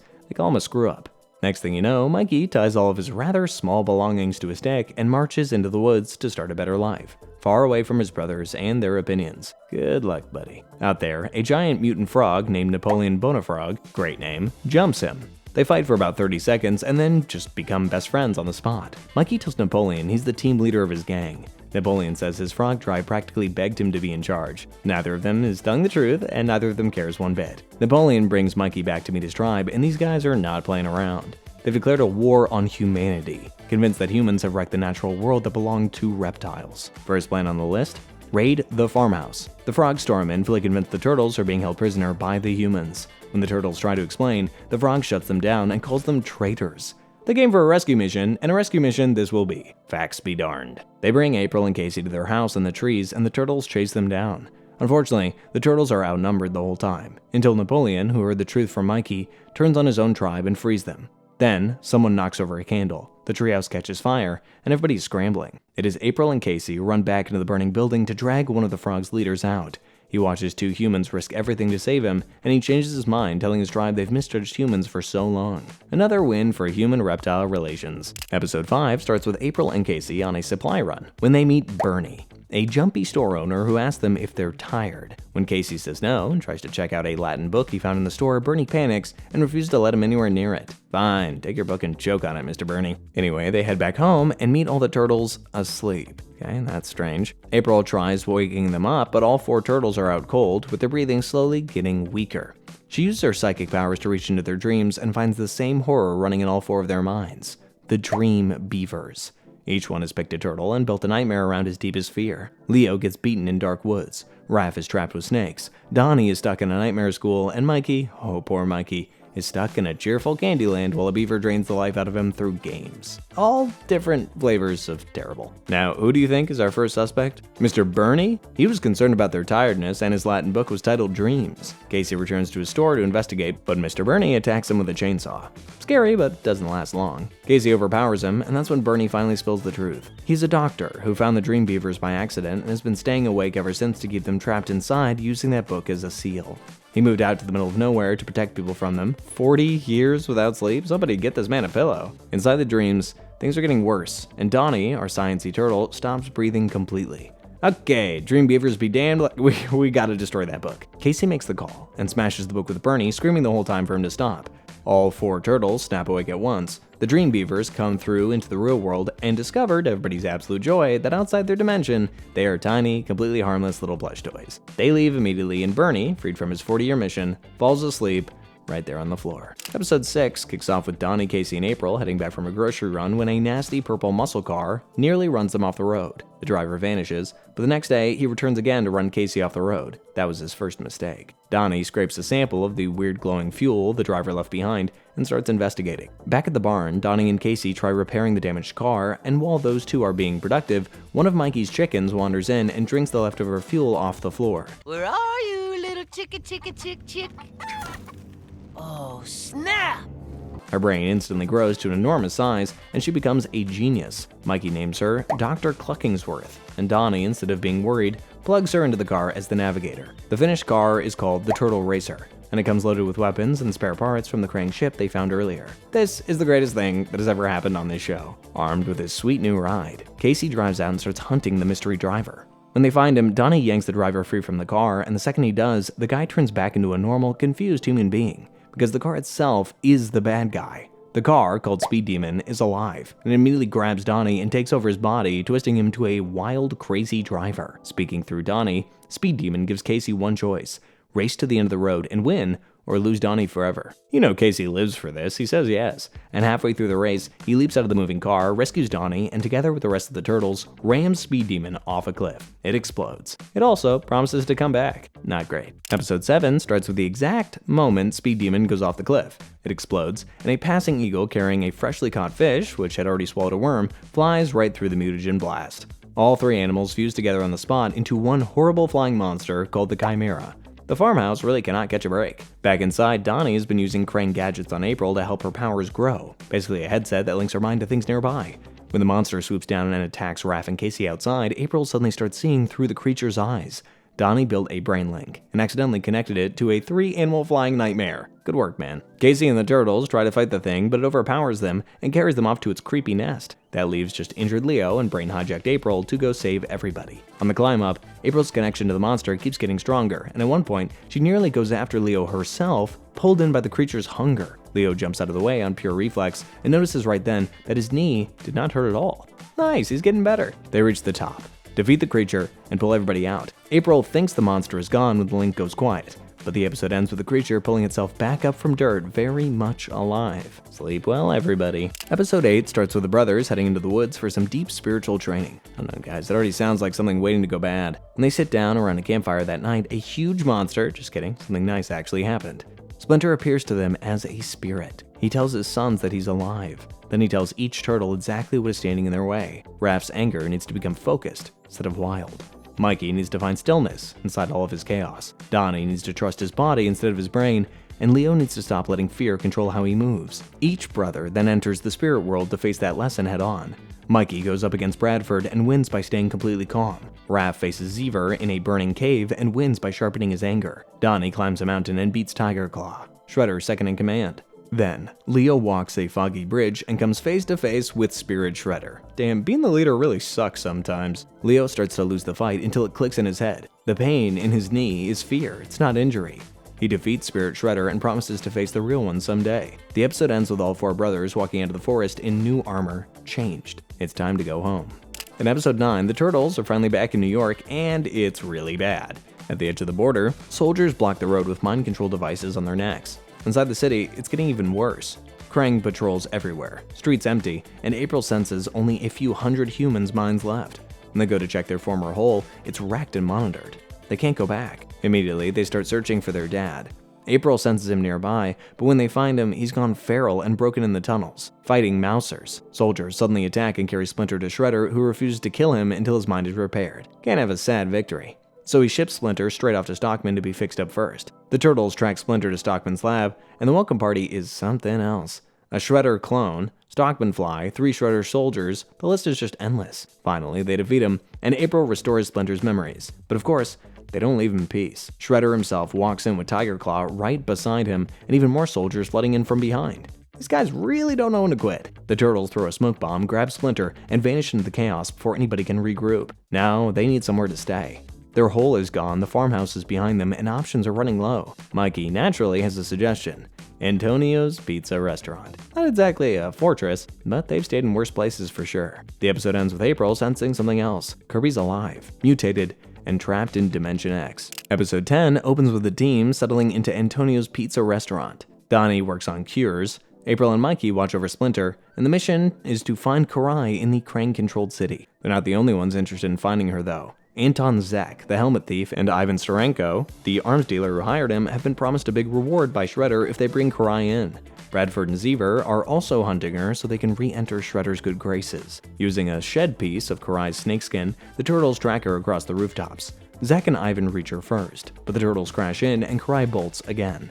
At a warehouse, Leo finally catches up to her alone, and she starts slowly remembering who she actually is. Then Bradford and Xever tase her from behind and drag her off before she can say a single word back. Terrible timing. Then Zack and Ivan chip in again and steal Karai from the sidekicks. Thankfully, Donnie already planted a tracker, so the Turtles followed them to the docks where Shredder is waiting. The Turtles fight Shredder directly, and Leo frees Karai, but she escapes into the ocean after whispering one word, Comet. Ivan and Zack get a reward too. Not the free passage out of New York that they were hoping for, but instead Shredder mutates Zack into a warthog and Ivan into a rhino. Classic guys. Episode 11 kicks off with Zack and Ivan, freshly mutated and furious, charging straight at Shredder.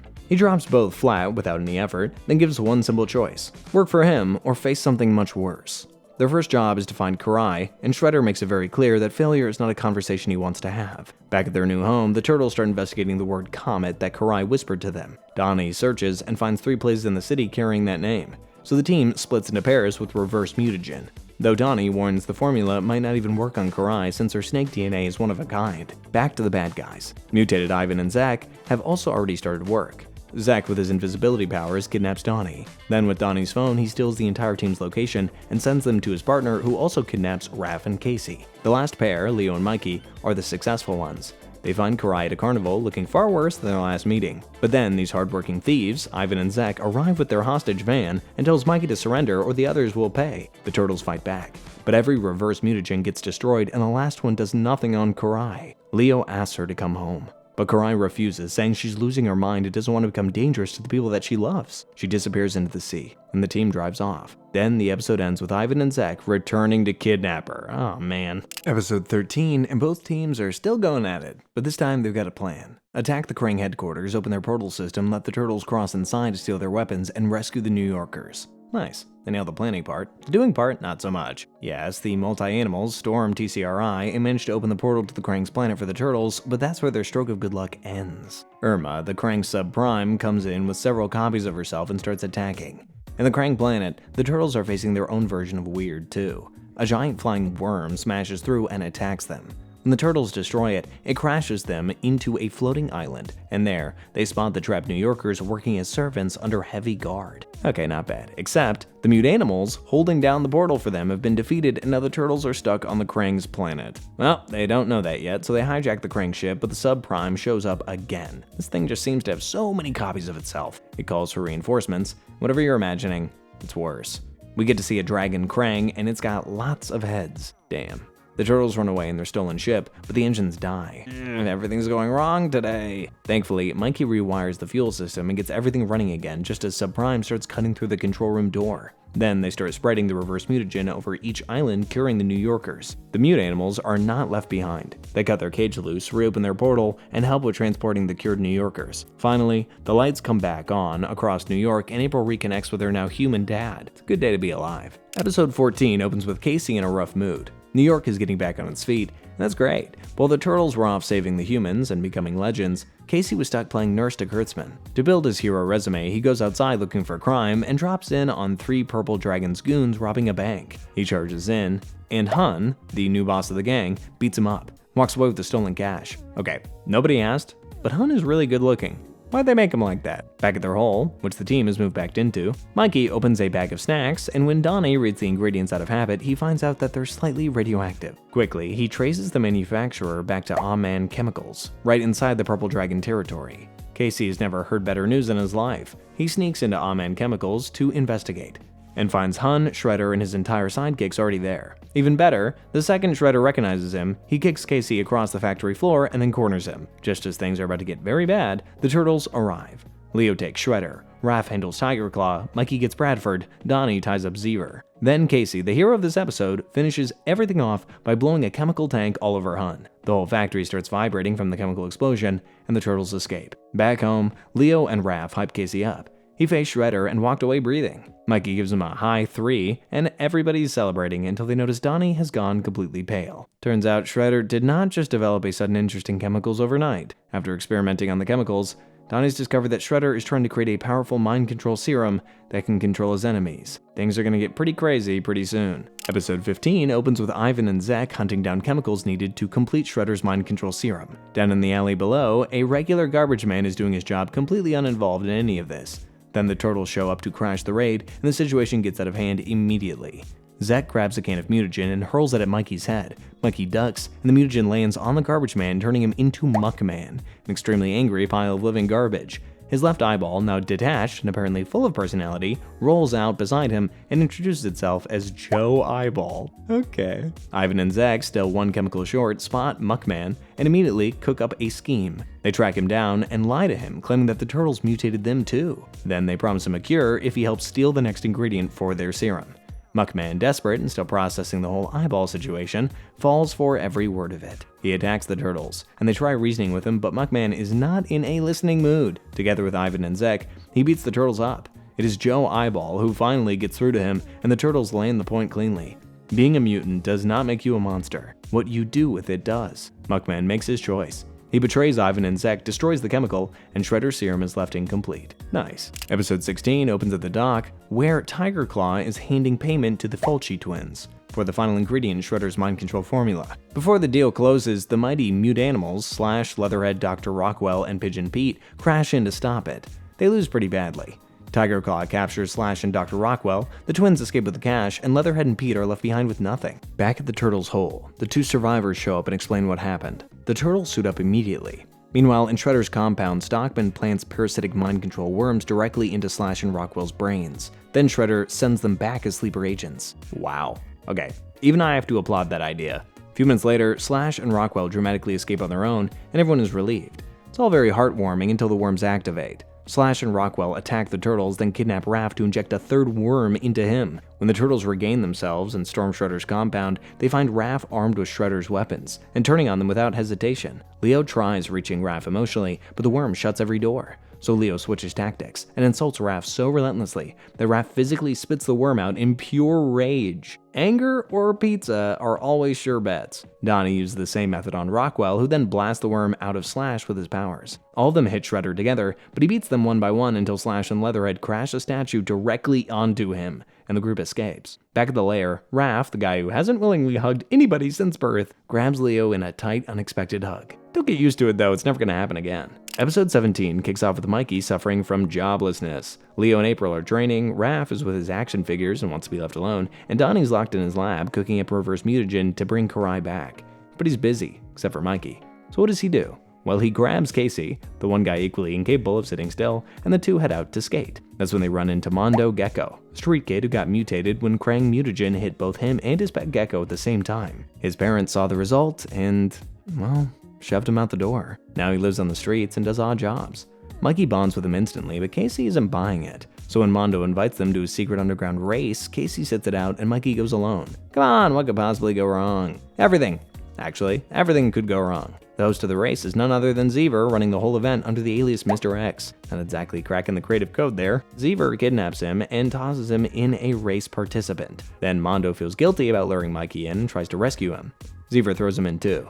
Then Casey rolls in looking for Mikey, but he gets thrown in the race as well. Once the race starts, Xever declares that there are no rules and tells people to start betting. Immediately the track turns into a death trap and the trio spends the first half just trying not to die. But then they flip the script entirely. Instead of playing defense, they start redirecting every trap Xever throws right back at him. One by one, his own traps become his problem, and Xever's whole operation collapses. Freed from the life Xever built for him, Mondo officially joins Mikey's roster of allies. And then... yeah, welcome to the team, Mondo. Episode 18 opens in Stockman's lab with Karai strapped to a table and a mind control worm in her ear. Shredder's finally gotten all the ingredients for his mind control serum, and to test if it works, he gives Karai one mission: destroy Splinter and his entire family. Immediately she obeys, and even calls Shredder father on her way out. Normal Karai would never do that. Anymore, I mean. Her first victim? April. She plants several small snakes in April's bed and they attack her. Then she moves on to Casey and kisses him to transfer her venom. Raph and Mikey come to rescue Casey, but snakes hidden in Casey's clothes bite both of them and they crash. Donnie starts working overtime to create antivenoms, but Karai's venom is special. None of his drugs work. Naturally, their dad has to step in. He pulls out an ancient scroll and begins a healing mantra, demanding silence. Back to Karai. She calls Leo and Donnie to come to an abandoned subway station or the remaining brothers will die. Unknown to them, Karai has poisoned the water near their home, so when getting there, both of them get infected. Leo, barely standing, reaches back for the healing mantra Splinter just taught him and fights through the venom. He beats Karai in direct combat, but when he turns away for just 1 second, she vanishes. With his healing mantra, Splinter removes April's, Casey's, and the Turtles' poison. Then he tells Leo that being pushed to his limit unlocked a power few martial artists ever reach, a real win inside an awful night. But Karai is still out there, still brainwashed. This is nowhere near finished. Episode 19 finds the brothers on a rooftop, and look, the mission is to scan for Karai. That is the assignment. What's actually happening up there is a heart-to-heart talk about crushes. And as if to further support them, the universe chooses this moment to open a time portal and let a girl fall straight on Mikey. Is this a sign? The girl is Reenet, and she introduces herself as a student in training under her master, Lord Simultaneous. And this lord of hers can control time using his weapon, the Time Scepter. Reenet is from the future, and she's stolen her master's weapon to lure their enemy to a specific moment in history. She tells the Turtles they are legendary heroes in her time, known for defeating her enemy, Savanti. Before she can explain further, Savanti comes in through another portal and tries to steal the Time Scepter. Reenet blasts him further into the past, but her boss, Lord Simultaneous, scolds her and comes to retrieve her. She isn't done with her traveling plans. She makes another time portal and jumps into the era that she pushed Savanti into, and the Turtles follow her. They come out in Old England. Horses, castles, mud, and 4 very confused turtles standing in the middle of all of it. A band of knights mistakes them for monsters, and the turtles defeat them, take their horses, and start heading towards Savanti's tower. It is so metal to see the TMNT gang riding horses. Along the way, Savanti sights them through his magic eye, because of course he's got something weird like that. Then he ambushes them in a graveyard with an army of skeleton warriors. The turtles fight them off and press on. When they finally get to his tower, Savanti traps them in time bubbles, but thankfully Reenet comes to the rescue. Together, they destroy the time control weapon on Savanti's wrist and send them spiraling through a portal without any time weapons. Lord Simultaneous shows up again to retrieve his student Reenet and opens a portal to return the turtles home. But the past isn't done with them yet. A glitch happens and the brothers get pulled into Japan, immediately surrounded by red-cloaked ninjas, far from home and far from their own time. But hey, at least they're traveling. In episode 20, the Turtles fight off the ninjas only for their leader, a young Shredder, to appear. What? Of all the vacation spots, they end up with the enemy? Yes, Shredder is beautiful and doesn't have a scar in this era, but he still hates the Turtles and calls them yokai, Japanese demons. The brothers escape and trace Shredder to a fighting gym where they see him sparring with a young version of their dad, their rivalry over Tang Shen already volatile. The next day, they find Tang Shen, Splinter's wife, and reveal themselves as friendly people, warning her that the future depends on the conflict resolving peacefully. She listens warmly, and the Turtles see baby Miwa for the first time, the infant who will one day become Karai. Despite the warning, events cannot be stopped. Shredder confronts Tang Shen, and Splinter discovers them. Immediately, they start fighting, and the fighting gym catches fire. Tang Shen, Splinter's wife, tries to separate them, but she's struck dead by Shredder's weapon. Fire scars Shredder's face, and he takes baby Miwa and flees. The Turtles pull an unconscious Splinter to safety, which is where Reenet, the time student, reappears and explains that they were always destined to be here to save their dad. Then she returns them to the present. In episode 21, we cut to Shredder's headquarters in the present, and of course is up to something evil. this guy just doesn't change. He's busy overseeing another painful brainworm injection on Karai. Back at the Turtles' hole, Donnie explains he needs a brainworm from Stockman's lab to make Karai's cure. So the brothers come up with a really... I've got no words for it. Yeah, they come up with that. But despite their brilliant idea, they are driven back by Shredder's sidekicks and clones. Shredder has gone and made mutant clones of himself. Raph is injured in the retreat, and Splinter orders them to rest. But Leo just can't take it anymore. It's Karai, his crush, we're talking about. He slips out alone, and Mikey follows him. The two sneak into Shredder's headquarters undetected and get the worm. But before they can escape, Ivan and Stenranko, Shredder's minions, catch them and throw their worm into Mutagen. To distract them, Leo manipulates them into also dumping the 3 Shredder clones into Mutagen for a bigger mutant. They do that, and the 3 creatures merge into one enormous monster, the Mega Shredder. With the distraction, Leo and Mikey are able to free themselves and start fighting against the Mega Shredder. Of course, the spineless minions already escaped. Mikey gets swallowed whole, but fights through the creature's insides and severs its brain, weakening it. The remaining turtles also arrive with a robot weapon and deliver the finishing blow to make the Mega Shredder explode. They carry the brainworm out, and now Donnie has everything he needs to create Karai's cure. Episode 23 starts peacefully with Donnie in his lab quietly working on Karai's antidote using the brainworm. The work is delicate and going great until Mikey walks in. Mikey bumps into the brainworm serum and it splashes straight onto Donnie's hand. Unknown to him, the serum starts to drain his intelligence. Anyway, he steps out for antiseptic, and that's when Mikey goes even further and knocks Donnie's shelf over. Thankfully, he uses his photographic memory to replace everything on it perfectly. Everything except a jar, which cracks open and releases the creep. The creep absorbs the spilled serum directly, and where the formula robs Donnie of his intelligence, it supercharges the creeps. Now, we've got a smart creep. Splendid. The creep steals Snakeweed's severed claw, a trophy from another past enemy, and then escapes. As Donnie gets dumber during training, Mikey uses photographic memory and tries remaking that serum he mistakenly poured while playing in Donnie's lab. Then he follows the others to track the now intelligent creep to a greenhouse where he has used Snakeweed's claw and fresh mutagen to clone an entirely new Snakeweed. The turtles come to fight both creatures in their car but are overwhelmed. Then extreme heat from their car causes the 2 plant mutants to fuse into a single massive specimen, Creepweed. Man, does this ever end? Mr. Creepweed gets to work immediately. He begins pumping poisonous gas across the city blocks, weakening Leo, Raph, and most of the population nearby. Back on the streets, things look pretty hopeless, until Donnie arrives with a reverse mutagen gun and destroys Creepweed. Turns out, Mikey's antidote worked after all. The kid's a genius. Episode 23 opens with Donnie telling Splinter that even with the brainworm, every single attempt at the antidote has failed. There's no formula yet. Leo does not accept this as a final answer, brings up something from the ancient scrolls, the healing hands, a pressure point technique that Splinter might be able to use to physically push the brainworm out without any antidote at all. Splinter says it could work, but before they plan anything, something much worse happens. One by one, the brothers get separated through tricks. Donnie's lured away by a fake voice call using April's voice. Mikey's drawn to a noodle restaurant by a fake call and gets sedated through the food. Mikey, the food, every single time. When the real April arrives and confirms she's never called anybody, the whole picture clicks into place. Karai's been running the whole operation. Leo, Raph, and April track the turtles to a warehouse, but they get kidnapped too, and all 4 turtles are locked into individual death traps designed for each of them personally. Now, Daddy Splinter has come through for them. When Splinter reaches Karai, he refuses to fight her. Instead, he uses his healing hands technique, strikes her pressure points, and expels the brainworm. Karai, freed from Shredder's control for the first time, loses her footing and falls into a drain below. She's now free, but she's gone. Episode 24 opens with Raphael stuck with a boring job of patrolling the rooftops. But luckily for him, that changes when a giant dinosaur alien crashes into his evening. Meet Zog, a Triceraton warrior who looks like someone gave a dinosaur weapons. He should be the most terrifying thing Raph has ever seen. Except right now, Zog is completely out of his mind. See, Triceratons are a whole new species of aliens. They breathe pure nitrogen, and Earth's regular oxygen is basically slow poison. So by the time Raph finds him, Zog's brain is so cooked that he mistakes Raph for his commanding officer.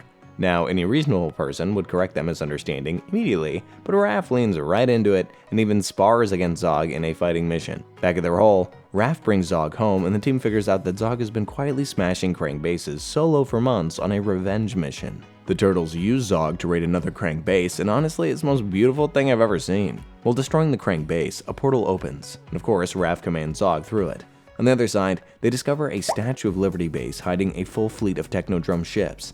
Inside, Zog finds his original Triceraton equipment. When he wears it, his nitrogen kicks back in, and his head clears completely. With full awareness back, Zog recognizes Raph is not his commander, and he turns hostile. Though, immediately, he activates a distress beacon, transmitting a signal to his own people. But while trying to attack Raph, Zog mistakenly trips from the Statue of Liberty. Raph tries to save him, but it's too late. Zog falls to his death. Since he's dead, the Turtles believe the signal was cut off, but the scene shifts to deep space, where the Triceraton fleet already received the signal. They are coming. Episode 25 picks up right where we stopped, and then kindly makes it worse. Before the full apocalypse gets going though, a mysterious Kraang starts tailing the Turtles' car through the city. Instead of losing it like sensible people, they follow it into an alley and find a spray-painted message and a chess bishop piece pointing them to an address. It's mysterious. They go anyway because these guys have never once made a safe choice. At the location, a Kraang steps forward and identifies himself as Bishop, except he's not like the others. Bishop is a Utrom, a peaceful faction that broke free from Kraang mind control centuries ago. Yes, these are rebels, even among alien brain bots. Nobody is safe from drama. Bishop immediately delivers two pieces of terrible news. First, the Kraang have secretly repaired the Technodrome, which the Turtles destroyed in the first invasion. Secondly, the Triceraton fleet is already on its way, and they're not coming to talk. Turns out the Kraang once used the Heart of Darkness, the most destructive weapon ever built, to erase the Triceraton home planet, and the survivors have been hunting the Kraang ever since. So Earth is currently stuck in the middle of someone else's ancient beef. Great. To combat the two great enemies, Leo splits the team. Mikey's team takes a submarine to disable the Technodrome, while Leo and his team hold things above ground. Then Mikey triggers an alarm inside the Technodrome before anybody else does anything useful, and his entire team gets captured and dragged in front of Kraang Prime. Before the Turtles can even process this, Commander Mozar, the leader of the Triceraton fleet, sends a broadcast to the entire planet. Unfortunately, your Earth will be annihilated as well. With a distraction from Commander Mozar, Leo's team steps in to help. Everyone escapes in stolen Kraang ships. Mozar then fires a missile, destroying the Technodrome. For exactly 1 second, feels like a win until the Triceratons start the phase 2 of their revenge, destroying planet Earth. They wheel their Heart of Darkness bomb into the middle of New York, and the heroes fight with everything they have, but they lose anyway. Welcome to Season 3 finale. In episode 26, the heroes just lost round 1 of the fight. The Heart of Darkness timer is ticking, and that's when Splinter shows up with reinforcements. Muckman and Mondo Gecko. Thanks, Dad. Always coming through at the right time. However, with all their reinforcements, they don't last long.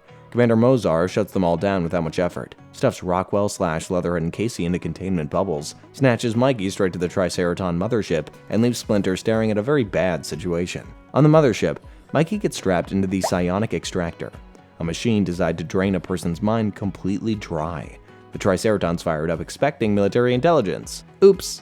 They get an overwhelming love of pizza. Mozar's furious, so Mikey buys himself survival by claiming he knows every Kraang base in Dimension X. Back on the surface, Splinter starts taking drastic steps. He walks straight into Shredder's headquarters, and he asks for help. Wow, things must really be bad. You know Shredder though, he starts trying to cut a deal, asking for karai in exchange.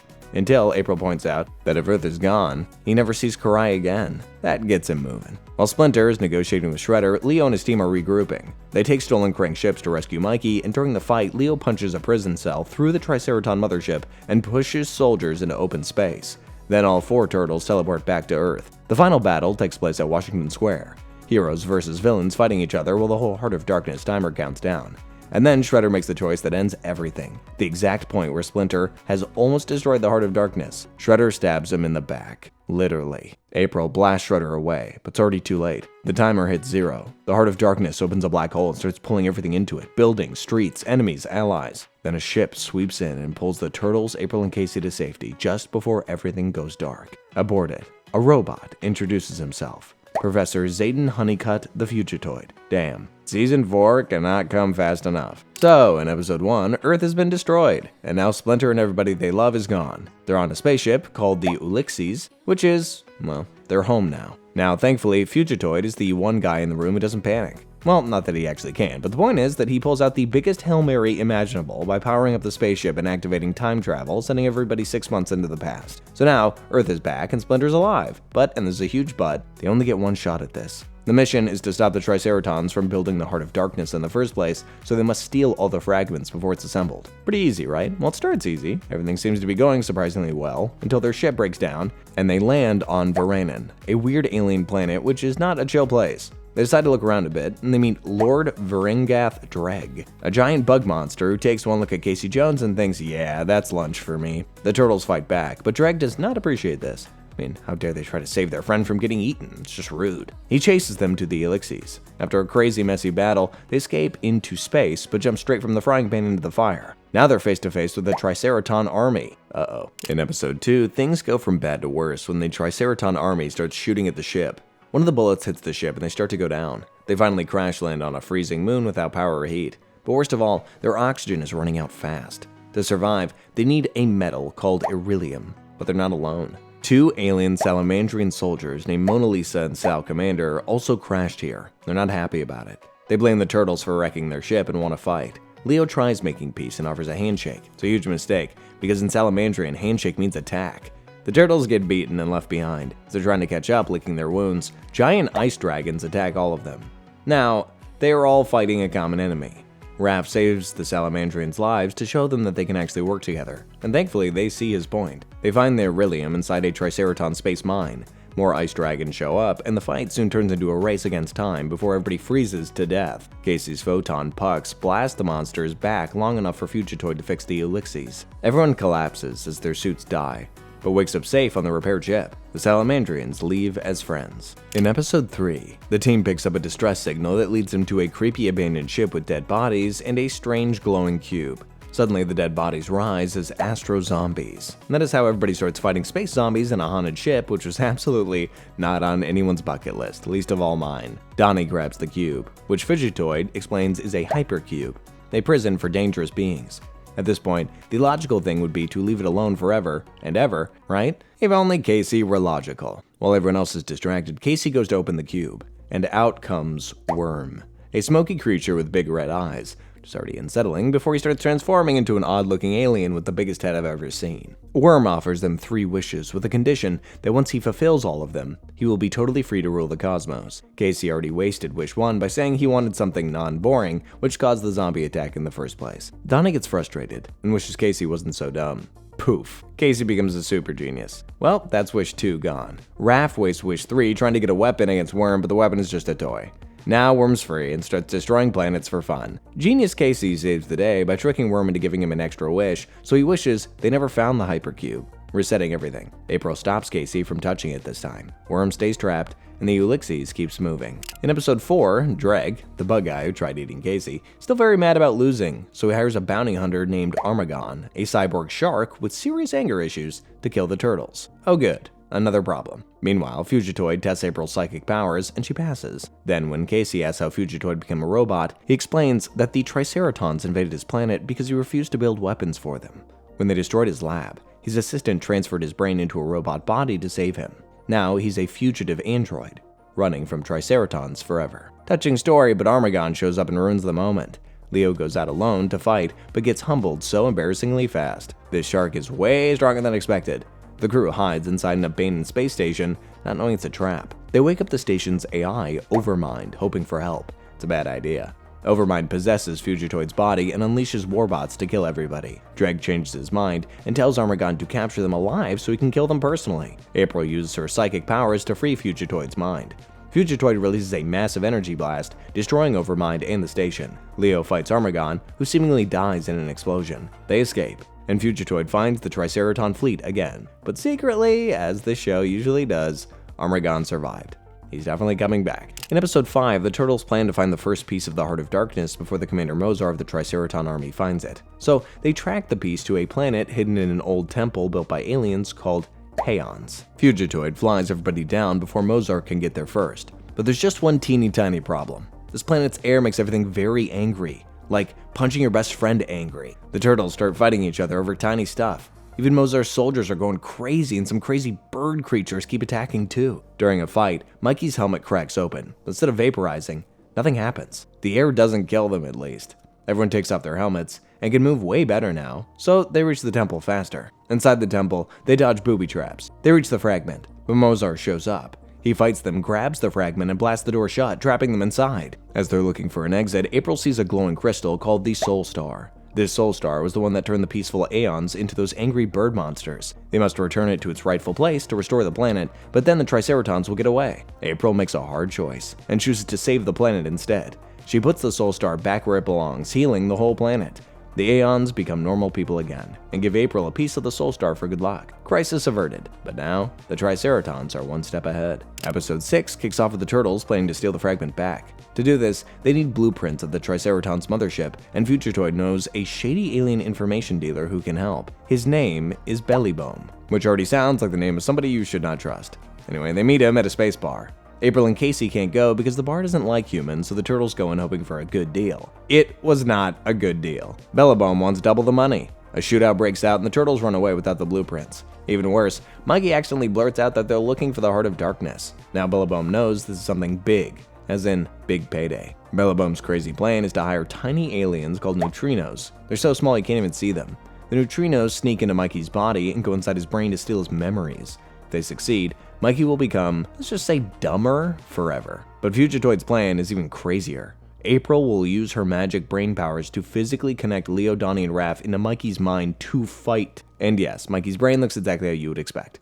Bright colors and random nonsense. I mean, why else would he be so annoyingly happy even when he's about to die? Anyway, they find Memory Mikey and fighting off the neutrinos together kick them out. Everyone wakes up. Mikey catches the escaping neutrinos, then they decide they're done playing nice, marching back to Bellybone and forcing him to give them the blueprints. In episode 7, the Turtles now have the blueprints. Time to sneak in and steal back that first fragment. It's locked in a room called the Armory. The 4 Turtles fly over in a tiny stealth ship while April, Casey, and Fugitoid wait on the Ulysses as backup. The plan fails immediately. They bump into Mozar, who just got a promotion to Admiral. It's like a super boss in the Triceraton military, and his debut achievement is that he captures all 4 turtles. Instead of just killing them, the Triceratons decide to play around with them first. First, they sentence the turtles to be thrown into space without helmets, then they change their minds and throw them into an arena instead to fight. While the turtles are busy fighting scary creatures in the arena, April and Casey see their chance. They steal the fragment while everybody's distracted watching the fights. Then they hack the ship's controls and rescue the turtles mid-battle. Everybody escapes, and now they have the first fragment. 2 more pieces to find. At the beginning of episode 8, we see that the turtles need help finding the last 2 fragments. Fugitoid says the Utroms might know where they are. Utroms are good aliens, right? They take a small stealth ship to Dimension X, a whole different universe where the Utroms live. April and Casey stay behind guarding the first fragment on the Ulysses. In Dimension X, their computers don't work right because it's a weird place. Mikey remembers that the way the Utrom headquarters is hidden under an invisible dome, but as they're on their way, robot guards and Bishop stop them. Fugitoid does a secret handshake proving he's really Professor Honeygut, so they let them in. They meet the Utrom bosses, Pawn, Rook, and the Utrom Queen. The Queen explains something very important. Kraang Prime, the big bad Kraang leader, used to be a good Utrom scientist. He invented green mutagen ooze and used it to mind control other Utroms, turning them into evil Kraang slaves. Only a few Utroms resisted and stayed good. The turtles explained about the Heart of Darkness. The Queen agrees to tell them where the last 2 pieces are hidden, but suddenly, Kraang's subprime, Kraang's Prime's second-in-command, attacks. He kidnaps the Queen so she can tell him about the black hole generator, starting a huge battle. Mikey and Raph see their salamander friends, who Kraang had kidnapped, and rescue them. Everyone storms Subprime's base and saves the Queen. They get the info. Piece 2 is in the cosmic ocean of Varuna. Piece 3 is on the planet Magdamar. Looks like the journey is just starting off. Now's the time for Kissy Nose! In episode 9, the Ulysses finally reaches the cosmic ocean of Varuna, where the second black hole generator piece is hiding. But before they can grab it, Leo has a sad moment. He talks to a holodeck version of Splinter because he's still messed up from seeing his dad die in that erased future timeline. Pretty heavy stuff. Suddenly, Dagons, the guardians of this area, intercept the ship. Thankfully, Fugitoid shows them an Utrom symbol to prove that they're the good guys. The Dagons take them to meet Hydrala, who gives them the rule they gotta prove themselves worthy to Cthulhu, a massive guardian creature. If Cthulhu thinks they're unworthy, let's just say they'll have turtle with a side of humans for dinner. Armaggon, that bounty hunter shark dude, chooses that time to catch up and attack the Ulysses. He boards the ship, takes Leo hostage, planning to deliver him and the generator pieces to Lord Dregg. Not cool, Fishface. Things get crazy when Cthulhu appears and starts attacking everybody. The Dagons eventually subdue Armaggon, but just when it looks like the team failed the worthiness test, Dregg shows up with Vreen drones. During the fight, Dregg fires a missile at Hydrala, and Leo throws himself in front of it like a hero. Hydrala is impressed. Who wouldn't be? She calls Cthulhu, which swallows both Dregg and Armaggon whole. But those two are too stubborn to stay dead. Dregg's ship deploys Vreen eggs into Cthulhu, letting them escape later. But at least, the team gets the second fragment. The turtles are just chilling on the Ulysses in episode 10 when, bam, some weird energy yanks them away without warning. They land in the 1987 cartoon dimension, where everything is goofier and more old school. The 1987 Turtles are dealing with Kraang, who's trying to destroy all realities using a device called the Dimensionizer. Both Turtle teams join forces, but Kraang escapes and plants another Dimensionizer on the 2012's Dimensions Channel 6 building. Now both worlds are in danger. After grabbing the device, they regroup in the 2012 Turtles' lair to deactivate it. This means Leo gets to see Splinter again, except Splinter is supposed to be dead in Leo's timeline. Leo has a vision of Shredder killing Splinter, but can't explain before the crisis gets worse. Donnie discovers more Dimensionizers are counting down across the multiverse. The teams confront Kraang Subprime and Kraang in the 1987 Technodrome. The two Donnie coordinate to disarm all the devices, even stopping in the Mirage Dimension briefly. Seeing that they failed, Subprime punishes Kraang and gets sent to the Mirage Dimension himself. The Turtle teams say goodbye and return home, but a new threat awaits the 1987 Turtles. Tiger Claw arrives through a portal. In episode 12, the Triceraton Armada has found the Ulysses. Captain Mozar, who got demoted after the Turtles stole the fragment earlier, is still pretty angry, and he surrounds the ship and demands they hand over the black hole generator pieces. When the team refuses, Mozar goes crazy. He fires planet killer meteor missiles that damage the Ulysses warp engine, trapping them.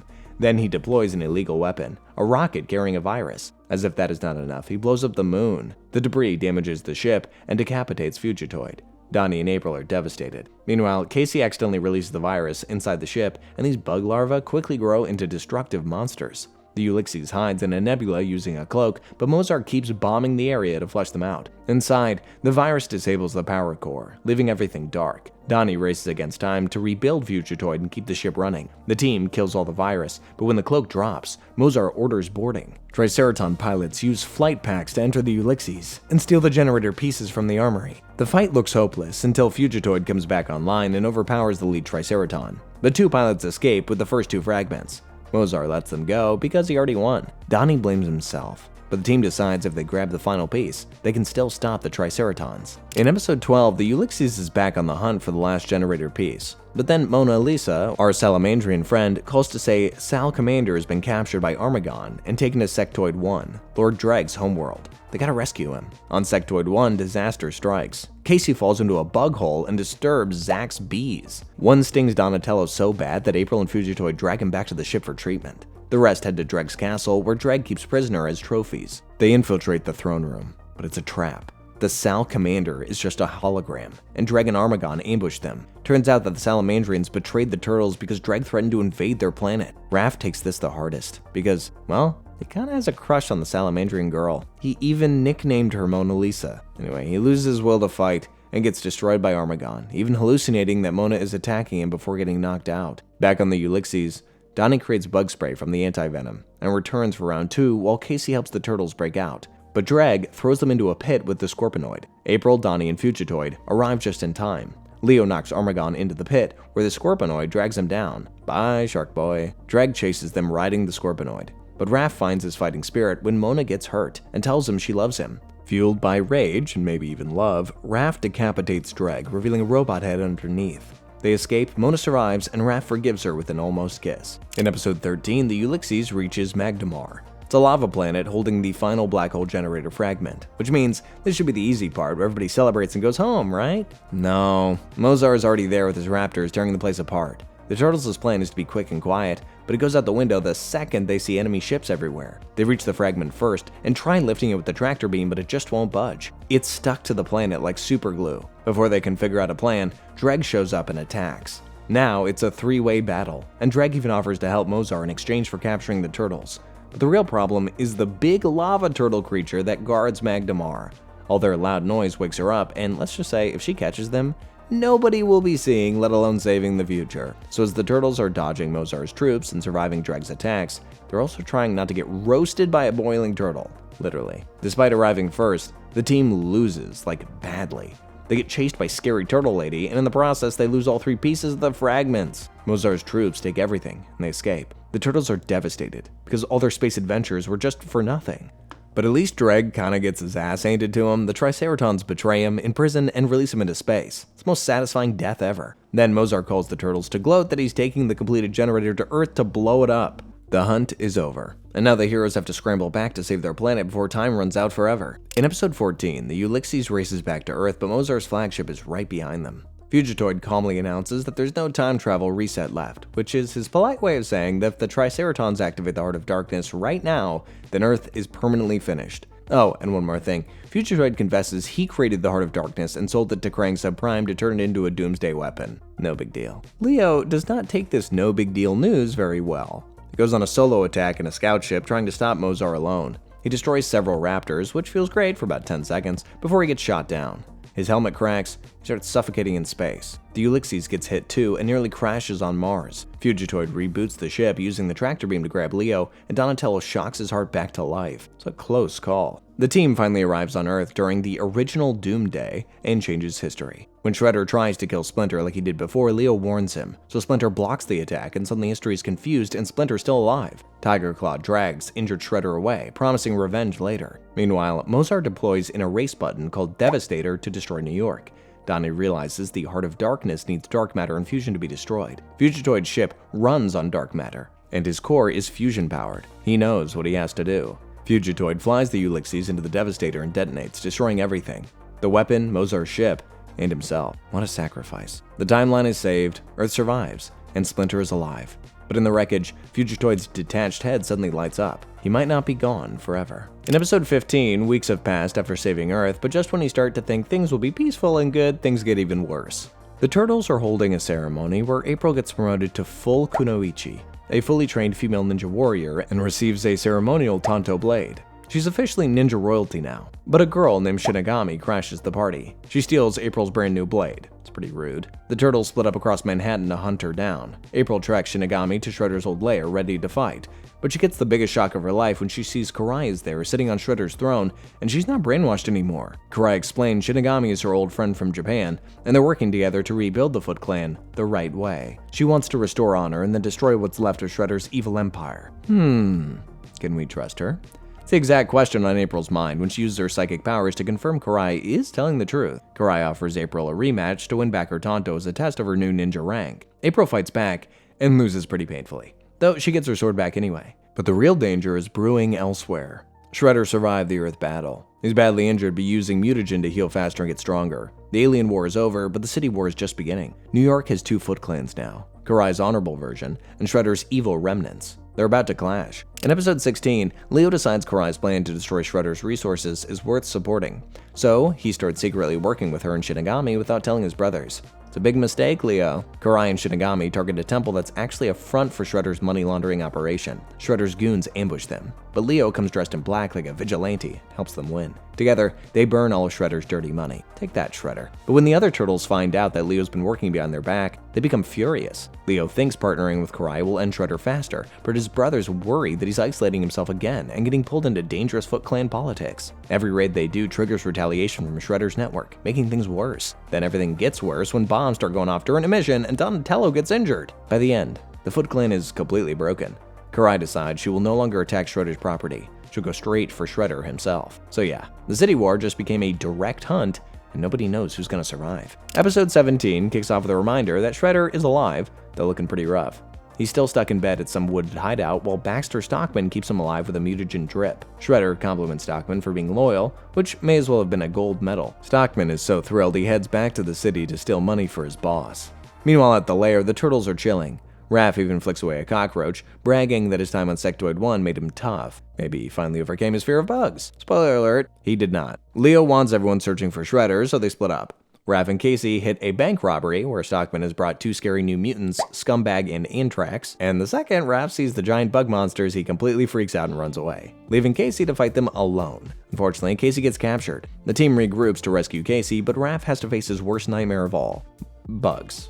It's more bugs. He eventually does though, not because the fear magically disappears, but because Casey needs him, and his friendship comes first. Come on, that's character growth, baby. They save Casey and drive Stockman away, but it's clear Shredder's comeback tour is officially starting. In episode 18, we see the mighty Mutanimals, Leatherhead/Monogecko and Dr. Rockwell chasing gang members when they discover something terrible. Don Vizioso, a crime boss, is launching an anti-mutant purge across New York. He's got specialized weapons, and a brutal enforcer called the Hammer uses nerve gas on them. Back at the lair, the Turtles have some family drama at the worst time. Raph and Leo are sparring when Raph pushes it too rough. Splinter steps in, but Raph snaps. He's been holding a grudge, feeling like Splinter always takes Leo's side. Then Raph angrily quits the entire team and just storms out. Sad. The Mutanimals arrive just then with urgent news about Vizioso's plan to capture mutants, dissect them, and then use the research to hunt them even better. Leo sends Donnie to find Raph and apologize before everything falls apart. Meanwhile, Vizioso's laying traps. Donnie and Mondo search for Raph in the party wagon, making so much noise that the gang ambushes them.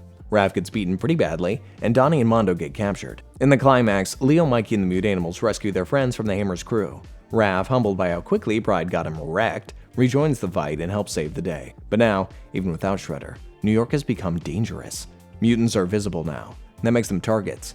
To be honest, saving the city needs more than 4 turtles. In episode 19, Donnie is being a science nerd again, studying April's soul star fragments after she complained of headaches and weird dreams about space. His brilliant plan is to zap it with electricity to see what happens. And yeah, very bad things happen. The fragment goes haywire and starts pulling characters out of Mikey's comic books into real life. 2 costume heroes named Wingnut and Screwloose first appear. Mikey thinks they're the coolest thing ever and drags Casey topside to help them fight crime. At first, everything's fun. The heroes pose dramatically, they stop petty criminals, and make Mikey feel validated.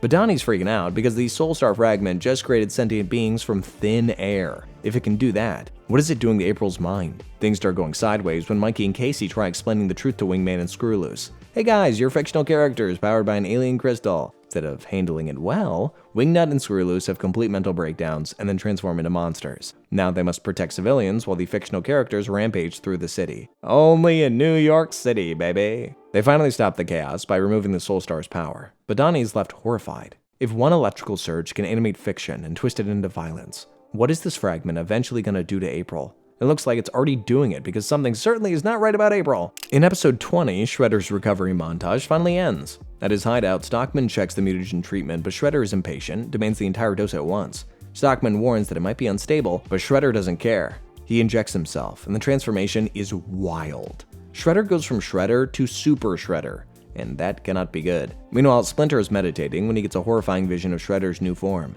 He admits to the turtles he doesn't think they're going to survive the fight. Sensei, that is not a comforting thing to say. Suddenly, the city's power grid goes down, including Karai's base at the old Shredder lair. Super Shredder is making his move. Tiger Claw and Razor end up helping him to invade Karai's stronghold. He takes Karai and Shinigami too easily and forces them to surrender. The turtles try to intercept with their vehicle, but Super Shredder flips it like a toy and sets it on fire. He leaves an ultimatum. Splinter must meet him where Shredder defeated him before, or Karai will die. The meeting place is surrounded by twisted photos of Splinter and Shredder's history. It's a psychological war. Splinter reaches Karai, but Super Shredder attacks immediately. His mind is getting darker from the unstable mutagen, making him even more dangerous. Meanwhile, the turtles and April fight through Tiger Claw.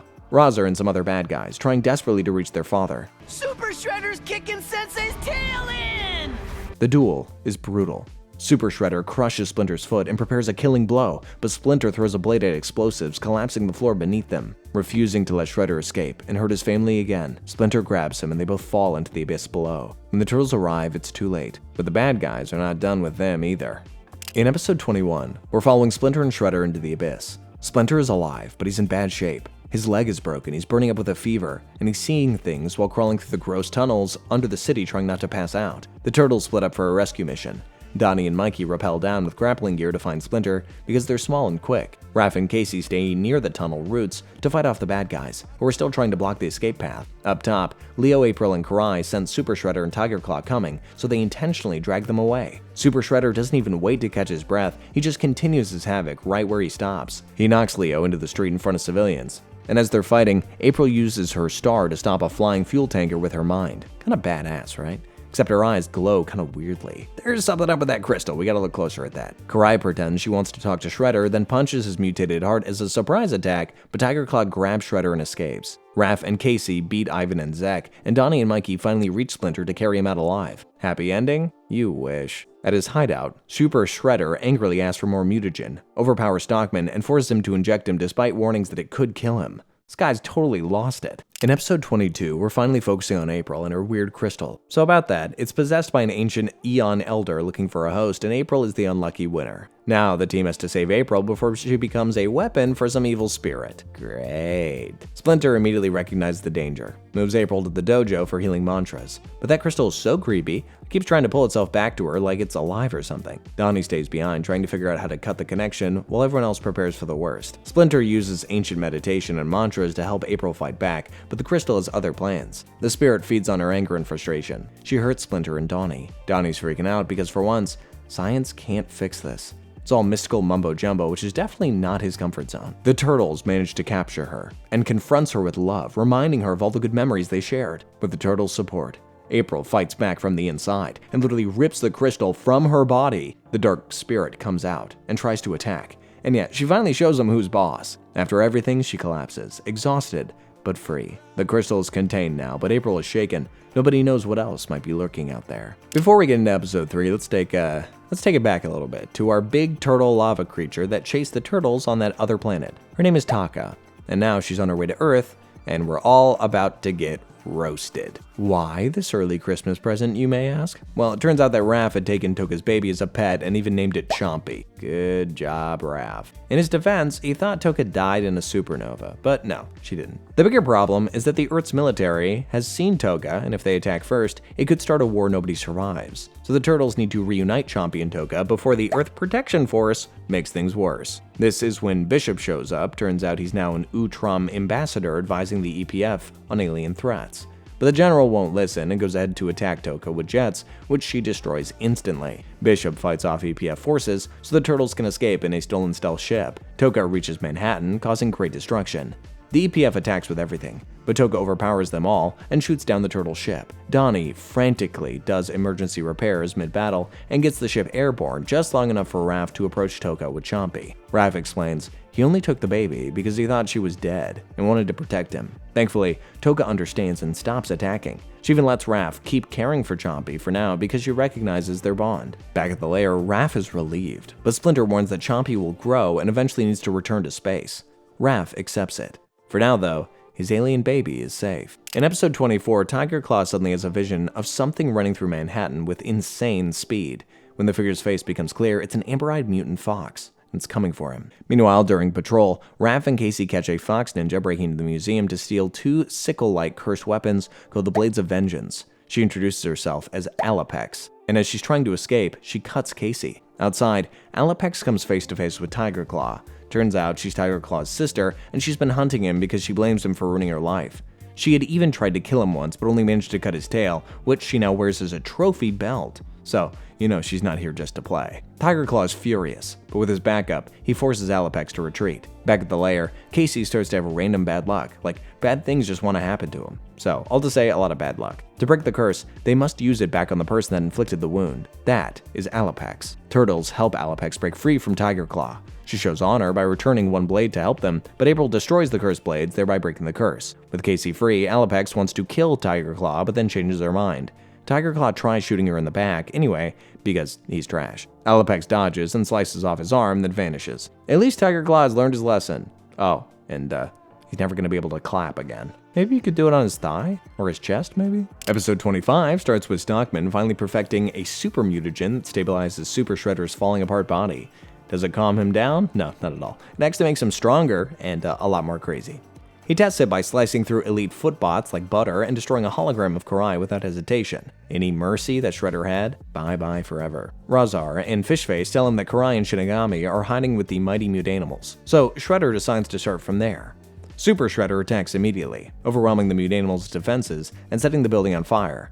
Karai tries fighting him, but her Wakizashi breaks against his mutated body. She gets pinned under rubble while everything burns around her. The Turtles arrive with Splinter, April, and Casey just in time. They pull survivors out and dig Karai free, but she's not breathing. Leo performs CPR and revives her. Just as cops and firefighters are getting closer, Splinter sends Shinigami and Karai to the hospital and divides the team to hunt Shredder down. Leatherhead joins Leo, Donnie, and Mikey, while Splinter takes April, Casey, Slash, and Raph on foot. Leo hates to leave Splinter, but Splinter forces him to accept leadership responsibility. At Coney Island, the Shellraiser team gets ambushed by Ivan, Zek, Razar, and Fishface. Meanwhile, on the Wolf Hotel rooftop, Splinter's group confronts Super Shredder, but even together, they can't match his power. Raph gets badly wounded. Casey nearly falls off the roof, April gets injured, and Slash gets knocked out.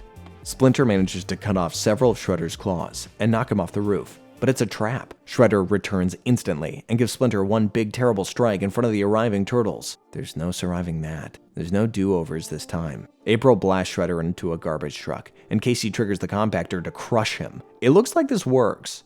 Shredder's gone, but Splinter, unfortunately, is dead. The team carries Splinter away to bury him. thinking it's over. But no, Shredder actually survived. The nightmare is definitely not over yet. After Splinter's death, episode 26 begins with the team and their allies gathering at the O'Neill's farmhouse to bury Splinter. Back in New York, they visit Karai in the hospital. She's injured but recovering, and she gives them Super Shredder's hideout location. This is it. This is the final battle. The team prepare to show Shredder who's boss. But this time, Donnie has a special weapon called the Retro Mutagen designed to turn mutants back human. So if they can't defeat Shredder, they're gonna make him powerless. They slip past traps, defeat Footbot defenses, and get forced into an underwater fight against elite Footbots and Fishface.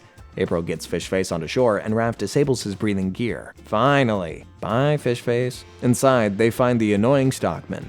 Mikey uses one of Donnie's Retro Mutagen light bulbs to turn Stockman back into a human. Then Super Shredder himself joins the party, separates April and Casey with fire, and forces the turtles onto the rooftop for the final showdown, but Donnie's remaining Retro Mutagen doesn't work on him. Leo ends up alone against Shredder, and guys, it gets really ugly. Shredder overpowers Leo and beats him to a pulp. Leo prepares to die until Splinter's spirit appears with one final instruction: fear nothing. And just like that, Super Ninja Leo is back, baby! Leo finds his opening, unleashes a flurry of attacks, and delivers the big bad blow that ends Super Shredder for good. He returns to the others, injured but standing, holding Shredder's helmet called Kurakabudo. Afterward, the team sits on a rooftop, grieving but relieved, knowing they can face whatever comes next, because Splinter will always be with them. But are they really up for the next challenge? We'll have to see in Season 5. In Season 5, Shredder is finally gone, and the Turtles think they can finally catch a break. But boy, are they wrong.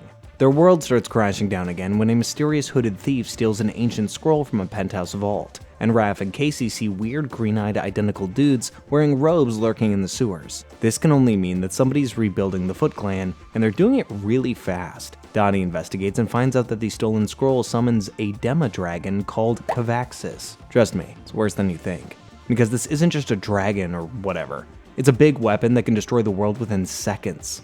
So the Turtles trace the clan in the sewers and catch them mid-ceremony. They're chanting around a pentagram and their leader shows himself. My god, it's Tiger Claw again. This guy has serious beef with death. He wants to summon Cavaxis using the scroll, then control him with something called the Seal of the Ancients. Cavaxis rises angry and ready to turn Tiger Claw into barbecue. But Tiger Claw uses the seal to force Cavaxis into obedience, and guess what? Tiger Claw's first command is for him to roast the turtles instead. The fight is crazy. Leo's sword even breaks against Cavaxis' skull. Only April's telekinetic shield keeps them alive. They barely escape using Casey's explosives and Mikey's smoke bombs. But killing the turtles isn't the only thing Tiger Claw wants. Cavaxis can raise the dead, and Tiger Claw wants Shredder back. In episode 2, the new Foot Clan are going to the next step in their plan. Now they need some materials, and they're starting with the Kuro Kabuto, a helmet tied to Shredder's legacy. The Turtles must stop them from getting this. But hold on, there is a new player in the game. His name is Tatsu, and he wants to take over Shredder's legacy by taking over the Foot Clan. That means he's also after the helmet, and even tries to bring Bradford to his side. Leo has no choice but to split the team before they go to the Kabuto site. He, Karai, Shinigami, and Mikey will intercept Tatsu, while April, Casey, Donnie, and Raph handle incoming foot soldiers. At the Kabuto site, Tatsu grabs the helmet and beats the team too easily. Leo realizes Tatsu is blind, but hears so well that he sees movement, so they won't beat him anytime soon. The backup team holds off foot soldiers while Leo and Karai carry out a trick. When Casey's explosive distract Tatsu, Leo attacks from behind, and Karai's serpent form restrains him. Nice. Then, Cavaxis and Tiger Claw arrive. Cavaxis grabs Tatsu and drains his soul, killing him instantly. He takes the Kabuto for the ritual and tries to kill the heroes, but April's shield protects them. In the villain's lair, Cavaxis assembles Shredder's body with the Kabuto, but one piece is still missing: Shredder's heart. Tiger Claw needs Shredder's heart, and we see it in episode 3 sitting with mob boss Don Vizioso, who's busy showing it off like a trophy while bragging that New York is his now. Cavaxis orders the Foot to retrieve it, but Ivan and Zek will hunt for it too, because whoever delivers it wins favor and avoids Cavaxis' wrath. The Turtles race to intercept it, but they're divided on how they should do it. Leo wants stealth. Donnie wants revenge on Vizioso for an earlier encounter. Anyway, the first grab goes badly at Vizioso's restaurant. Zek sneaks in cloaked, grabs a pork chop instead of the heart, and blows his cover. Ivan, on the other hand, storms in with a laser minigun. The Turtles walk into the chaos, and Vizioso escapes by gassing everybody from a weaponized chair. Back home, Mikey proposes stealing the seal so they can control Cavaxis, which sounds pretty smart till they actually steal it. April tries using the real seal to command Cavaxis, but they fail because she doesn't know how it works, and Tiger Claw eventually takes it back. Meanwhile, Leo and Donnie corner Vizioso. Donnie nearly kills him, but Leo stops. And then, everything goes wrong in the worst way you can think of. Tiger Claw and Cavaxis swoop in, take the heart, and cause an explosion. Mission drastically failed, and now Shredder has been resurrected. By episode 4, the Turtles are already considering emergency alternative responses because nothing's going right and they're panicking. Donnie builds 5 devices to stop Cavaxis, and they head underground to stop the ritual. They run into Fishface, who surprisingly saves them from Foot Cultists and tells them that the Foot Cultists were ordinary humans mutated by leftover mutagen. Each of them even carry parts of Shredder's memories. Fishface then confirms the nightmare. Shredder has already been revived. The Turtles proceed though. They meet with the resurrected Shredder and Cavaxis. Mikey steals the seal again, and this time he figures out how to command Cavaxis through it. He forces Cavaxis to attack Shredder, buying him time to escape. Tiger Claw snatches the seal back, but the damage is already done. But Tiger Claw gets disappointed pretty fast when Shredder makes Cavaxis his new second-in-command and demands that he give Cavaxis the seal. When Tiger Claw refuses, Shredder and Rahzar attack him. Shredder crushes the seal under his foot. Cavaxis' real plan, to destroy the world, comes out. The seal's destruction is step 3 of his plans. Step 1, take Tatsu's soul. Step 2, revive Shredder. Step 3, destroy the seal and thereby free Cavaxis to open a portal to the netherworld so spirits can invade the surface world. So Tiger Claw was just a puppet. And even funnier is that Shredder is also a servant. Damn. Cavaxis gets to work immediately, opening the portal and unleashing wicked spirits into the world. Mikey finds the shattered seal pieces and repairs them with bubblegum. With the seal restored, he commands Cavaxis to call off the invasion, reopen the portal, and return the undead to the netherworld. Cavaxis complies. Shredder personally pushes Cavaxis, and they both fall into the portal before it closes finally. Tiger Claw agrees to a ceasefire, and they destroy the seal's remains forever. Whew. Episode 5 takes us back to deep space, where we see our Salamandrian friends, Mona Lisa and Sal Commander, receiving news that a rogue Salamandrian, Kavathrak, is on Earth hunting Utrum. Because our Mona's turtle crush is on Earth, they rush to help. On Earth, 3 Utrum track the rogue in an alley and get killed. That confirms our turtle's worst fear. Kavathrak is the neutralizer, somehow back and upgraded despite believing that he was gone for good. The Turtles reunite with Mona and meet Sal Commander. The goal is to stop the neutralizer before he kills all Utrum. Meanwhile, Bishop was sent by the Utrum High Council to investigate, and he fights side by side with the Turtles. He acts as a bait to draw out the neutralizer, but boy oh boy does he regret this. As soon as they face the neutralizer, they're forced to run to the Utrum High Council chamber. Inside, the neutralizer shows up again and wreaks serious havoc. Bishop pulls everybody out through a portal again, racing back to New York. The big fight happens at a power substation. April uses water on the neutralizer, and it briefly weakens him. But then he starts blasting electricity around and unfortunately hits Mikey. Mikey disintegrates immediately. Raph becomes very furious, tries to attack, but an interference stops his weapon. It is Lord Dregg arriving on Earth and unleashing his army. But worse still, he joins the neutralizer. Okay, seriously, how are the Turtles gonna get out of this one? Mikey just got evaporated.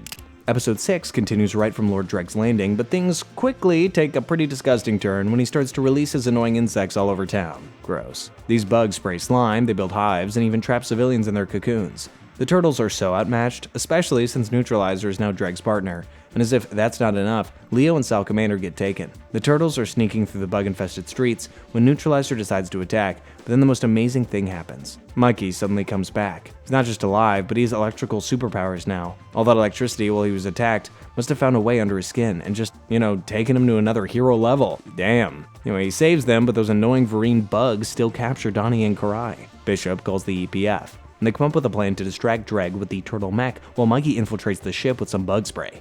Good plan, even though the mech gets destroyed in the process. At least, the pesticide attacks weaken the ship enough for Mikey to free everybody. Now the boss fight time comes. Raph and Mona discover Dregg's weakness is electricity, which is quite ironic considering the partner he is so stupidly chose to work with. Anyway, not only does he die a very painful electrical death, his partner also takes a painful push into the ship's power core. The core overloads, and Mikey uses his new powers to hold the meltdown long enough for everybody to escape. The ship explodes above Manhattan. So, Earth has survived another bad day. But that's not all. Mona chooses to stay and protect Earth. Or maybe she just wants to be close to her turtle crush. I guess we'll find out. Episode 7 opens in an alternate dimension that looks like samurai-era Japan, except everybody's an animal. Usagi, a rabbit Ronin, confronts a wolf spearman who just murdered an innocent family in their cottage. The wolf claims the victims were infected with evil, and the gods chose him to cleanse the land. Usagi calls him evil. They fight, then lightning strikes, and the wolf vanishes after describing himself as Jay. Pretty weird, but that's just the beginning. Usagi finds his friend named Akemi in a ruined village. She's injured, and explains that raiders led by Sumo Kuma attacked while hunting for the holy child Kintaro, a pampered, obnoxious pug who's destined to have superpowers in the future. Akemi can't travel, so Usagi must escort Kintaro to the Temple of the Sky. Meanwhile, Jay, who's been spying on Usagi, is still pained that he couldn't kill Usagi the other time, so he asks the gods for help and performs a summoning ritual using 4 turtle totems. Guess who the gods recommend? The turtles. Insane, right? Jay's ritual takes the Ninja Turtles from their own world into his own. Jay disguises himself as a blind, injured old man, lies to them that Usagi attacked him, and touches each turtle, placing them under a spell before ordering them to kill Usagi but spare Kintaro. That night, the mind-controlled turtles attack Usagi, but during the fight, the spell breaks. They calm down and explain that a wolf demon summoned them. Usagi understands and tells the turtles the only way they might be able to go home is through the monks at the temple. So now, the new mission in this strange world is to get Kintaro to the temple so that the turtles can go home. But tough luck, because Sumo Kuma's horsemen attack, and the turtles fall off a cliff. Episode 8 picks up right where we left off. The turtles survive the cliff by crashing through branches. Everybody's bruised and Leonardo's furious. He argues that following Usagi is reckless, and tries leading his brothers away, but Donnie and Mikey point out why his plan is stupid. Usagi is their only way to the temple and home, so Leo has no choice but to swallow his pride and stay. Usagi then suggests the fastest route will be straight through a haunted forest full of Japanese monsters. Kintaro is understandably scared, but they go anyway. It's a pretty bad idea. When night comes, everything suddenly becomes way too quiet, and the crows suddenly scream, and then Mikey disappears. But then, Mikey suddenly reappears, acting wrong. I mean, well, it is Mikey. He always acts wrong, but something's very off this time. He's smiling too wide, and swinging Leo's katana, and he suddenly attacks his brothers. Usagi strikes him, and Mikey becomes a pile of leaves. Turns out that's not Mikey at all. He's being impersonated by a shape-shifting trickster. They chase it, but suddenly there are 2 Raphs. Usagi exposes both as fakes. The real Raph and Mikey were kidnapped. They track the tricksters to their den, where Raph and Mikey are about to be cooked. Leo and Donnie rush in without listening to Usagi's warnings. They rescue their brothers, but the Tanuki swarm them. Usagi explains an important rule, which is that you don't fight tricksters. You calm them with offerings. He leaves a carrot, and Donnie adds pizza, so the harassment stops. But just when they think it's over, Jay decides to play games with their minds when they're sleeping. And how does he do this? He makes them watch themselves die. Whoa, what a psycho. After all that nightmare, Usagi and the turtles continue their journey in episode 9, and now it seems they're really close. But then strange things start to happen. First, Mikey thinks he sees Jay on distant peaks. Raph sees him in clouds. Leo says it's tricks because they're no longer under his spell. But Usagi warns that Jay is immortal. Suddenly, some cat ninjas attack in white uniforms that blend into the blizzard. They almost capture Kintaro, but Usagi rescues him. And then, they finally reach the temple, but something feels so off. The most glaring sign is that there are no guards. Turns out, it's a trap. Jay is waiting for them with a brainwashed Sumo Kuma, the guy that has always been after Kintaro. Turns out, all along, Sumo Kuma is the temple's head monk, and his main job is to protect the holy child Kintaro. But Jay brainwashed him to hunt Kintaro down too, all because he wants to steal Kintaro's powers. The turtles rush Jay, but he drops them way too easily. He then uses the turtle totems to control them again, and they get brainwashed. The turtles and Sumakuma attack Usagi again. Leo nearly kills him until Kintaro intercepts. Kintaro suddenly starts to glow and rise into the air. His hidden power is finally awakened. He orders Jay to release the turtles. When Jay refuses, Kintaro's energy snaps them free. They pretend to still be controlled when Leo throws his katana into Jay's chest. Usagi finishes him, trapping Jay's soul within the blade. Kintaro finally opens a portal home, and the turtles say goodbye to their samurai friend. But this is not the end of their adventure. Thank you, Yojimbo! Sayonara, Usagi! If you ever wondered how a mutated rat managed to raise 4 baby turtles and turn them into heroes, Episode 10 is bringing you some answers. This episode is a flashback to shed more light on the turtles' origin, so don't be surprised you're seeing Splinter on your screen. He's gathering his sons in the dojo to tell a story about what happened immediately after their mutation. After Hamatoyoshi and the baby turtles were mutated, they had no safe home. Anyway, because of their unnatural appearance, they lived in shadows, constantly hunted by the Kraang, who wanted to capture them for experiments. On the road, a Kraang group tracks them down. After shaking off the pursuers, Splinter finds refuge in an abandoned storehouse. And that, my friends, is where he names our turtles. Fun facts, he names them after Renaissance artists. Sure you already knew this. Leonardo, Raphael, Michelangelo, and Donatello. But Kraang isn't giving up on them at all. He tracks them again, and they escape to the subway tunnels where Kraang detectors couldn't find them. But a Kraang droid blocks their path with a carriage. Baby Raph was thrown out and hit by a wheel, and that's how he got his iconic cracked plastron. Splinter destroys the droid angrily. They run into sewers, leading Kraang to a final battle. During the fight, the babies are pushed into a flooded chamber and nearly drown. Splinter saves them, and flowing water carries them to a remote part of the sewer system, which serves as their future home. Episode 11 brings us something even crazier, a Raph mutant apocalypse that takes us to an alternate future. Now, in this future, Earth is strange. It was hit by a mutagen bomb, and it became a sand-covered wasteland. Humanity went extinct. Only mutants survived. Raph and Donnie, trapped in a robotic shell, drive through this apocalyptic world, and they barely remember their former lives. Pretty weird, isn't it? Kind of feels like a completely different show. One night, Verminator Rex, the big bad guy in this future, and his honey badger Ravagers attack, and he really asks Raphael about a girl and a map. Raphael doesn't know what he's talking about, so he just punches him in response and gets beaten up. Oops. Donatello helps, but then they notice a huge horde of Ravagers and barely escape. A while later, they meet a meerkat mutant named Mira, who says she's heading to a place called the Impossible Desert to find the Oasis, a grassland. I mean, I get why a grassland would be such a big deal in this world, but Mira isn't going there just because she misses grass. She claims another turtle lives there, but Raphael doesn't believe her. Verminator Rex chooses that moment to ambush them again, and when he sees a map tattooed on Mira's arm, he realizes she's the girl he's been hunting. Mira and Raphael throw Rex overboard, and Donatello destroys the Ravager's vehicle with a fuel keg. After everything, Mira tells them the desert turtle is a hermit called the Holy Chalupa. Raphael and Donatello are beyond shocked because only one turtle ever used that phrase, their youngest brother, Mikey. In episode 12, the turtles and Mira journey toward the Impossible Desert, hoping the Holy Chalupa hermit is their lost brother. Mira wants to find the Oasis with a map tattooed on her arm, but the problem is that only the Holy Chalupa can read it. But this path is extremely dangerous, because anyway, the Impossible Desert is a massive drifting sand surface with some rocky platforms and ruins. Raphael drives through, but their vehicle's weight makes rock slabs sink. They barely escape to highway remains. Then something moves through sand at unimaginable speed and stops the car. They run out, but the creature chases Raphael. Before it eats him, a strange figure hits its back. It's Mikey. And the monster chasing them turns out to be his old pet, Chompy, which is now huge. The brothers are happy to see each other again, so they throw a party in Mikey's home, which is also a restaurant, to celebrate. Meanwhile, Verminator Rex joins forces with another big bad guy called Imperius Reptilicus, leader of some survivors called the Scale-Tail Clan. They track the heroes to their party and attack. The friends defend themselves, but Mira gets captured. When Raphael steals a motorbike and chases them, Rex sends Scale-Tails after him. He successfully hijacks their cars, but a rocket hits the restaurant and destroys it completely with Mikey and Donnie inside. A furious Raphael attacks, but Reptilicus destroys his vehicle. The Ravagers go back to their fortress and throw Mira in a cell, though she refuses to cooperate. Raphael sneaks in that night and rescues her, but the guards catch them and trigger the alarm. They soon get overwhelmed and dragged to a battle arena for punishment. Things are getting pretty ugly. In episode 13, the bad guys throw Raphael onto an island in a sewage ditch to fight Imperius Reptilicus, but Verminator Rex joins the fight, so it's two bosses versus one turtle. That's just unfair. They give Raphael a withered branch as his weapon. Of course, they beat the living daylights out of him, and he sinks into the ditch, but motivation is such a strong thing. Raph suddenly remembers Mira needs him, so he dives back up and beats both bosses. Nice. But on the other side of town, Michelangelo and Donatello actually survive the restaurant explosion. Chompy dug them from the sand, and they follow the Ravager's trail. They break into the fortress, only to find Raph doesn't actually need help.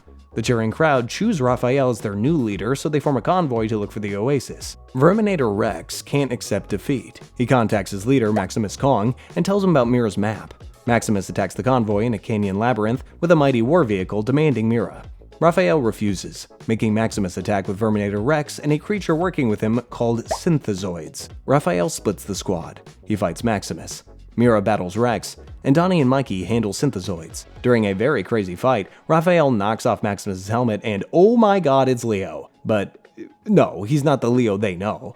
This Leo has been double mutated and turned crazy by the mutagen bomb. Raphael desperately tries talking to him, and it works. Leo then saves Raph from the vehicle before it crashes. With the chase ended, Leo regains his memories and clear mind. Reunited with his brothers, they find the Oasis, Paradise Found. It's Halloween in episode 14. The streets are filled with candy-seeking innocent kids. April and Casey are there, happy for once. Suddenly, aggressive wolves start to chase people. Then they meet a man with unnaturally pointy canines.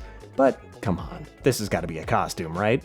No. But it is too late before they finally realize. Before they know it, a little girl falls on Casey and bites his neck. But then, April gets bitten and turns too.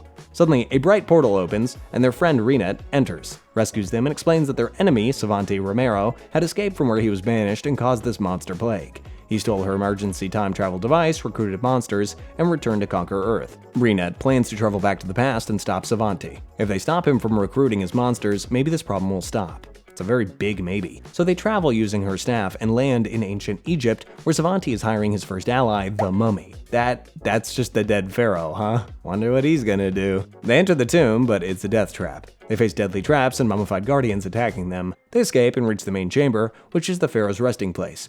But entering triggers what they wanted to prevent. The pharaoh awakens undead. It's too late to convince him. Savanti gets there and convinces him to join his revenge.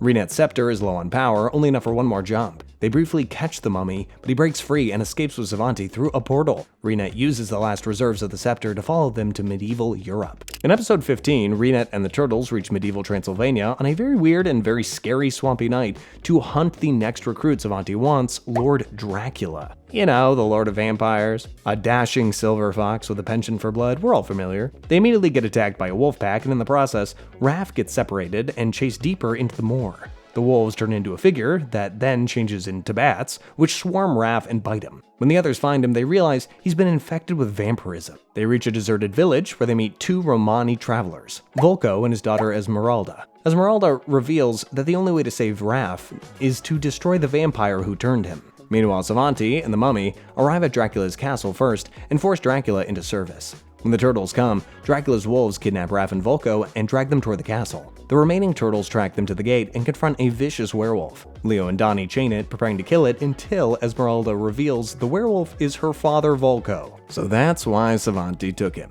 He knows Volko's a werewolf too. Anyway, Mikey throws a silver coin down the beast's throat and forces it back into human form. But this victory is very, very brief. Dracula attacks, then again tries to bite Esmeralda, and when Leo moves to stake him, Vampire Raph, now under Dracula's control, stops him.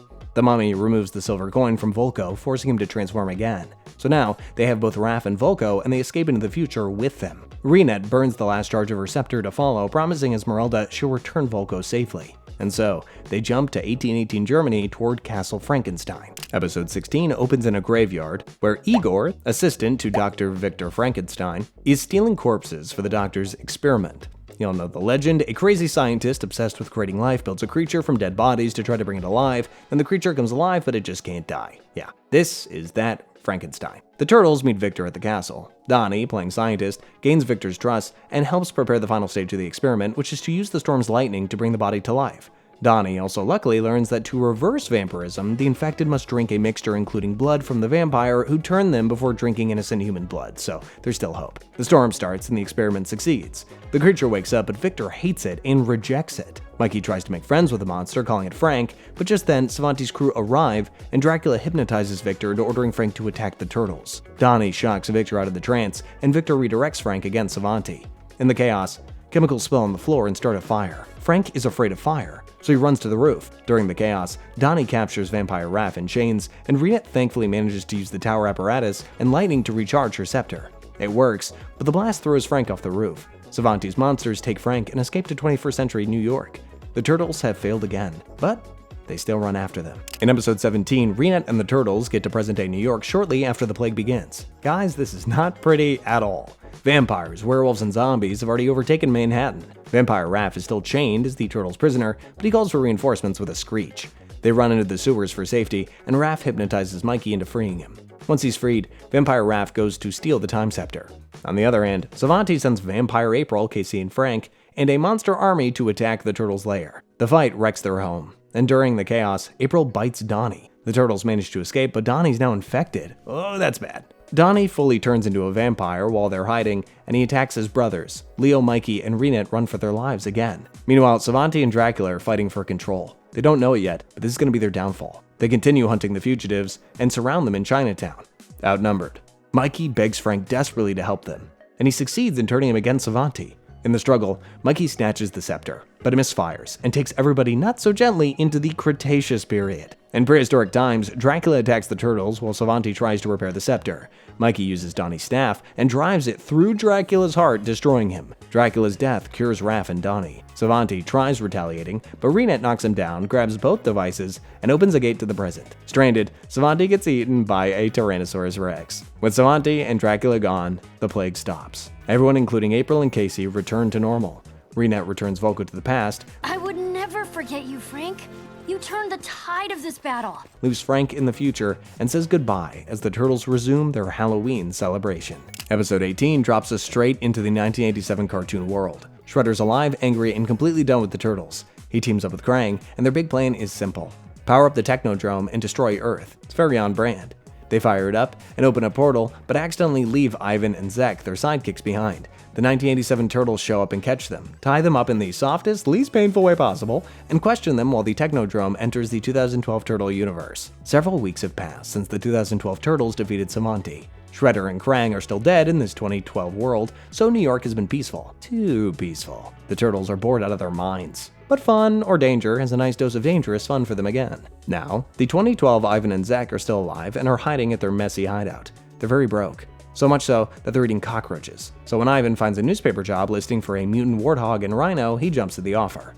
Turns out that it's the 80s Shredder and Kraang that need the mutants, so they hire Ivan and Zek after they prove themselves in a fight. Later, the 80s Turtles manage to come back into 2012, but they immediately get captured. Mikey witnesses this and warns his brothers. Finally, some action. The Turtles immediately get into action and look for the Technodrome. Unfortunately, it's a trap too. The Turtles try to keep the bad guys busy while Donatello opens the cage, but Kraang traps them. Now both sets of Turtles are trapped and helpless. Guys, this might just be the end for both of them. Episode 19 picks up right where we left off. The 80s Shredder and Kraang gloat over capturing 8 turtles, but then Zek mistakenly fires his laser, which melts the goo trapping the 2012 Turtles. Donnie quickly realizes electricity will melt the goo, so he grabs the electric bars to completely melt it. They fight so hard, but eventually they free the classic Turtles and escape together. But let me quickly add, Shredder is still Shredder. You know, the rude, arrogant, vengeful bad guy, except younger and more stupid. He scolds Ivan and Zek for letting the Turtles escape, and Zek gets offended for being called nasty names. Kraang stops the arguing and orders them to hunt down the Turtles. Kraang then sends Ivan and Zek with the classic Foot Clan to steal a microchip from the Earth Protection Force facility. This chip will bring an army from Dimension X. On the streets, Karai and Shinigami see Ivan and Zek breaking into the facility, so they call the Turtles' attention. After stealing the microchip, all the Turtles arrive with Casey, April, and everyone else to fight. They battle the Foot Clan robots, and Shinigami even brings reinforcements, but somehow, Shredder and his minions still escape in a huge tank with the microchip. So, welcome, end of the world. Episode 20 goes pretty crazy pretty fast. The Technodrome finally comes on, so the 2012 Turtles, the 1987 Turtles, and April rush to its old spot to try stopping it. But surprise, surprise, it's gone, and they get jumped by foot robots and giant combat machines. Shredder and Kraang pop up on the screen just to trash talk, then the Turtles turn the robots into spare parts. Easy. Elsewhere, Ivan and Zek are having the worst day of their lives. Shredder and Kraang treat them like trash, and send them to the old TCRI building to fetch energy crystals. Inside, they run into Slash, Leatherhead, Mondo Gecko, and the EPF. It's a mess. But somehow, Ivan and Zek still escape with the crystals. Mondo calls Mikey, but the Turtles arrive just in time to watch Shredder help them get away. Again. With the crystals, the Technodrome rises to the surface. The Turtles roll up with upgraded rides and start blasting. Problem is, the Technodrome barely feels the onslaught. Kraang opens a portal to Dimension X and releases Trag, Granitor, and a whole rock army. Now it's an all-out war. Turtles, Mutanimals, and EPF versus living boulders. Things look bad. Until Ivan and Zek finally snap. They realize their bosses don't care about them at all, and destroying the Earth just feels wrong. They wreck the portal, suck the rock soldiers back, blow up the Technodrome, and get Shredder and Kraang arrested. The 1987 Turtles head home. Ivan and Zek decide to be superheroes somehow. Okay, there we go. Whew. After 5 seasons of alien invasions and crazy mutants, we have finally caught up on Teenage Mutant Ninja Turtles. Cowabunga, dudes. Anyway, feel free to click the video on screen to watch another one of my videos. Thanks so much for watching, and have a good one. See ya.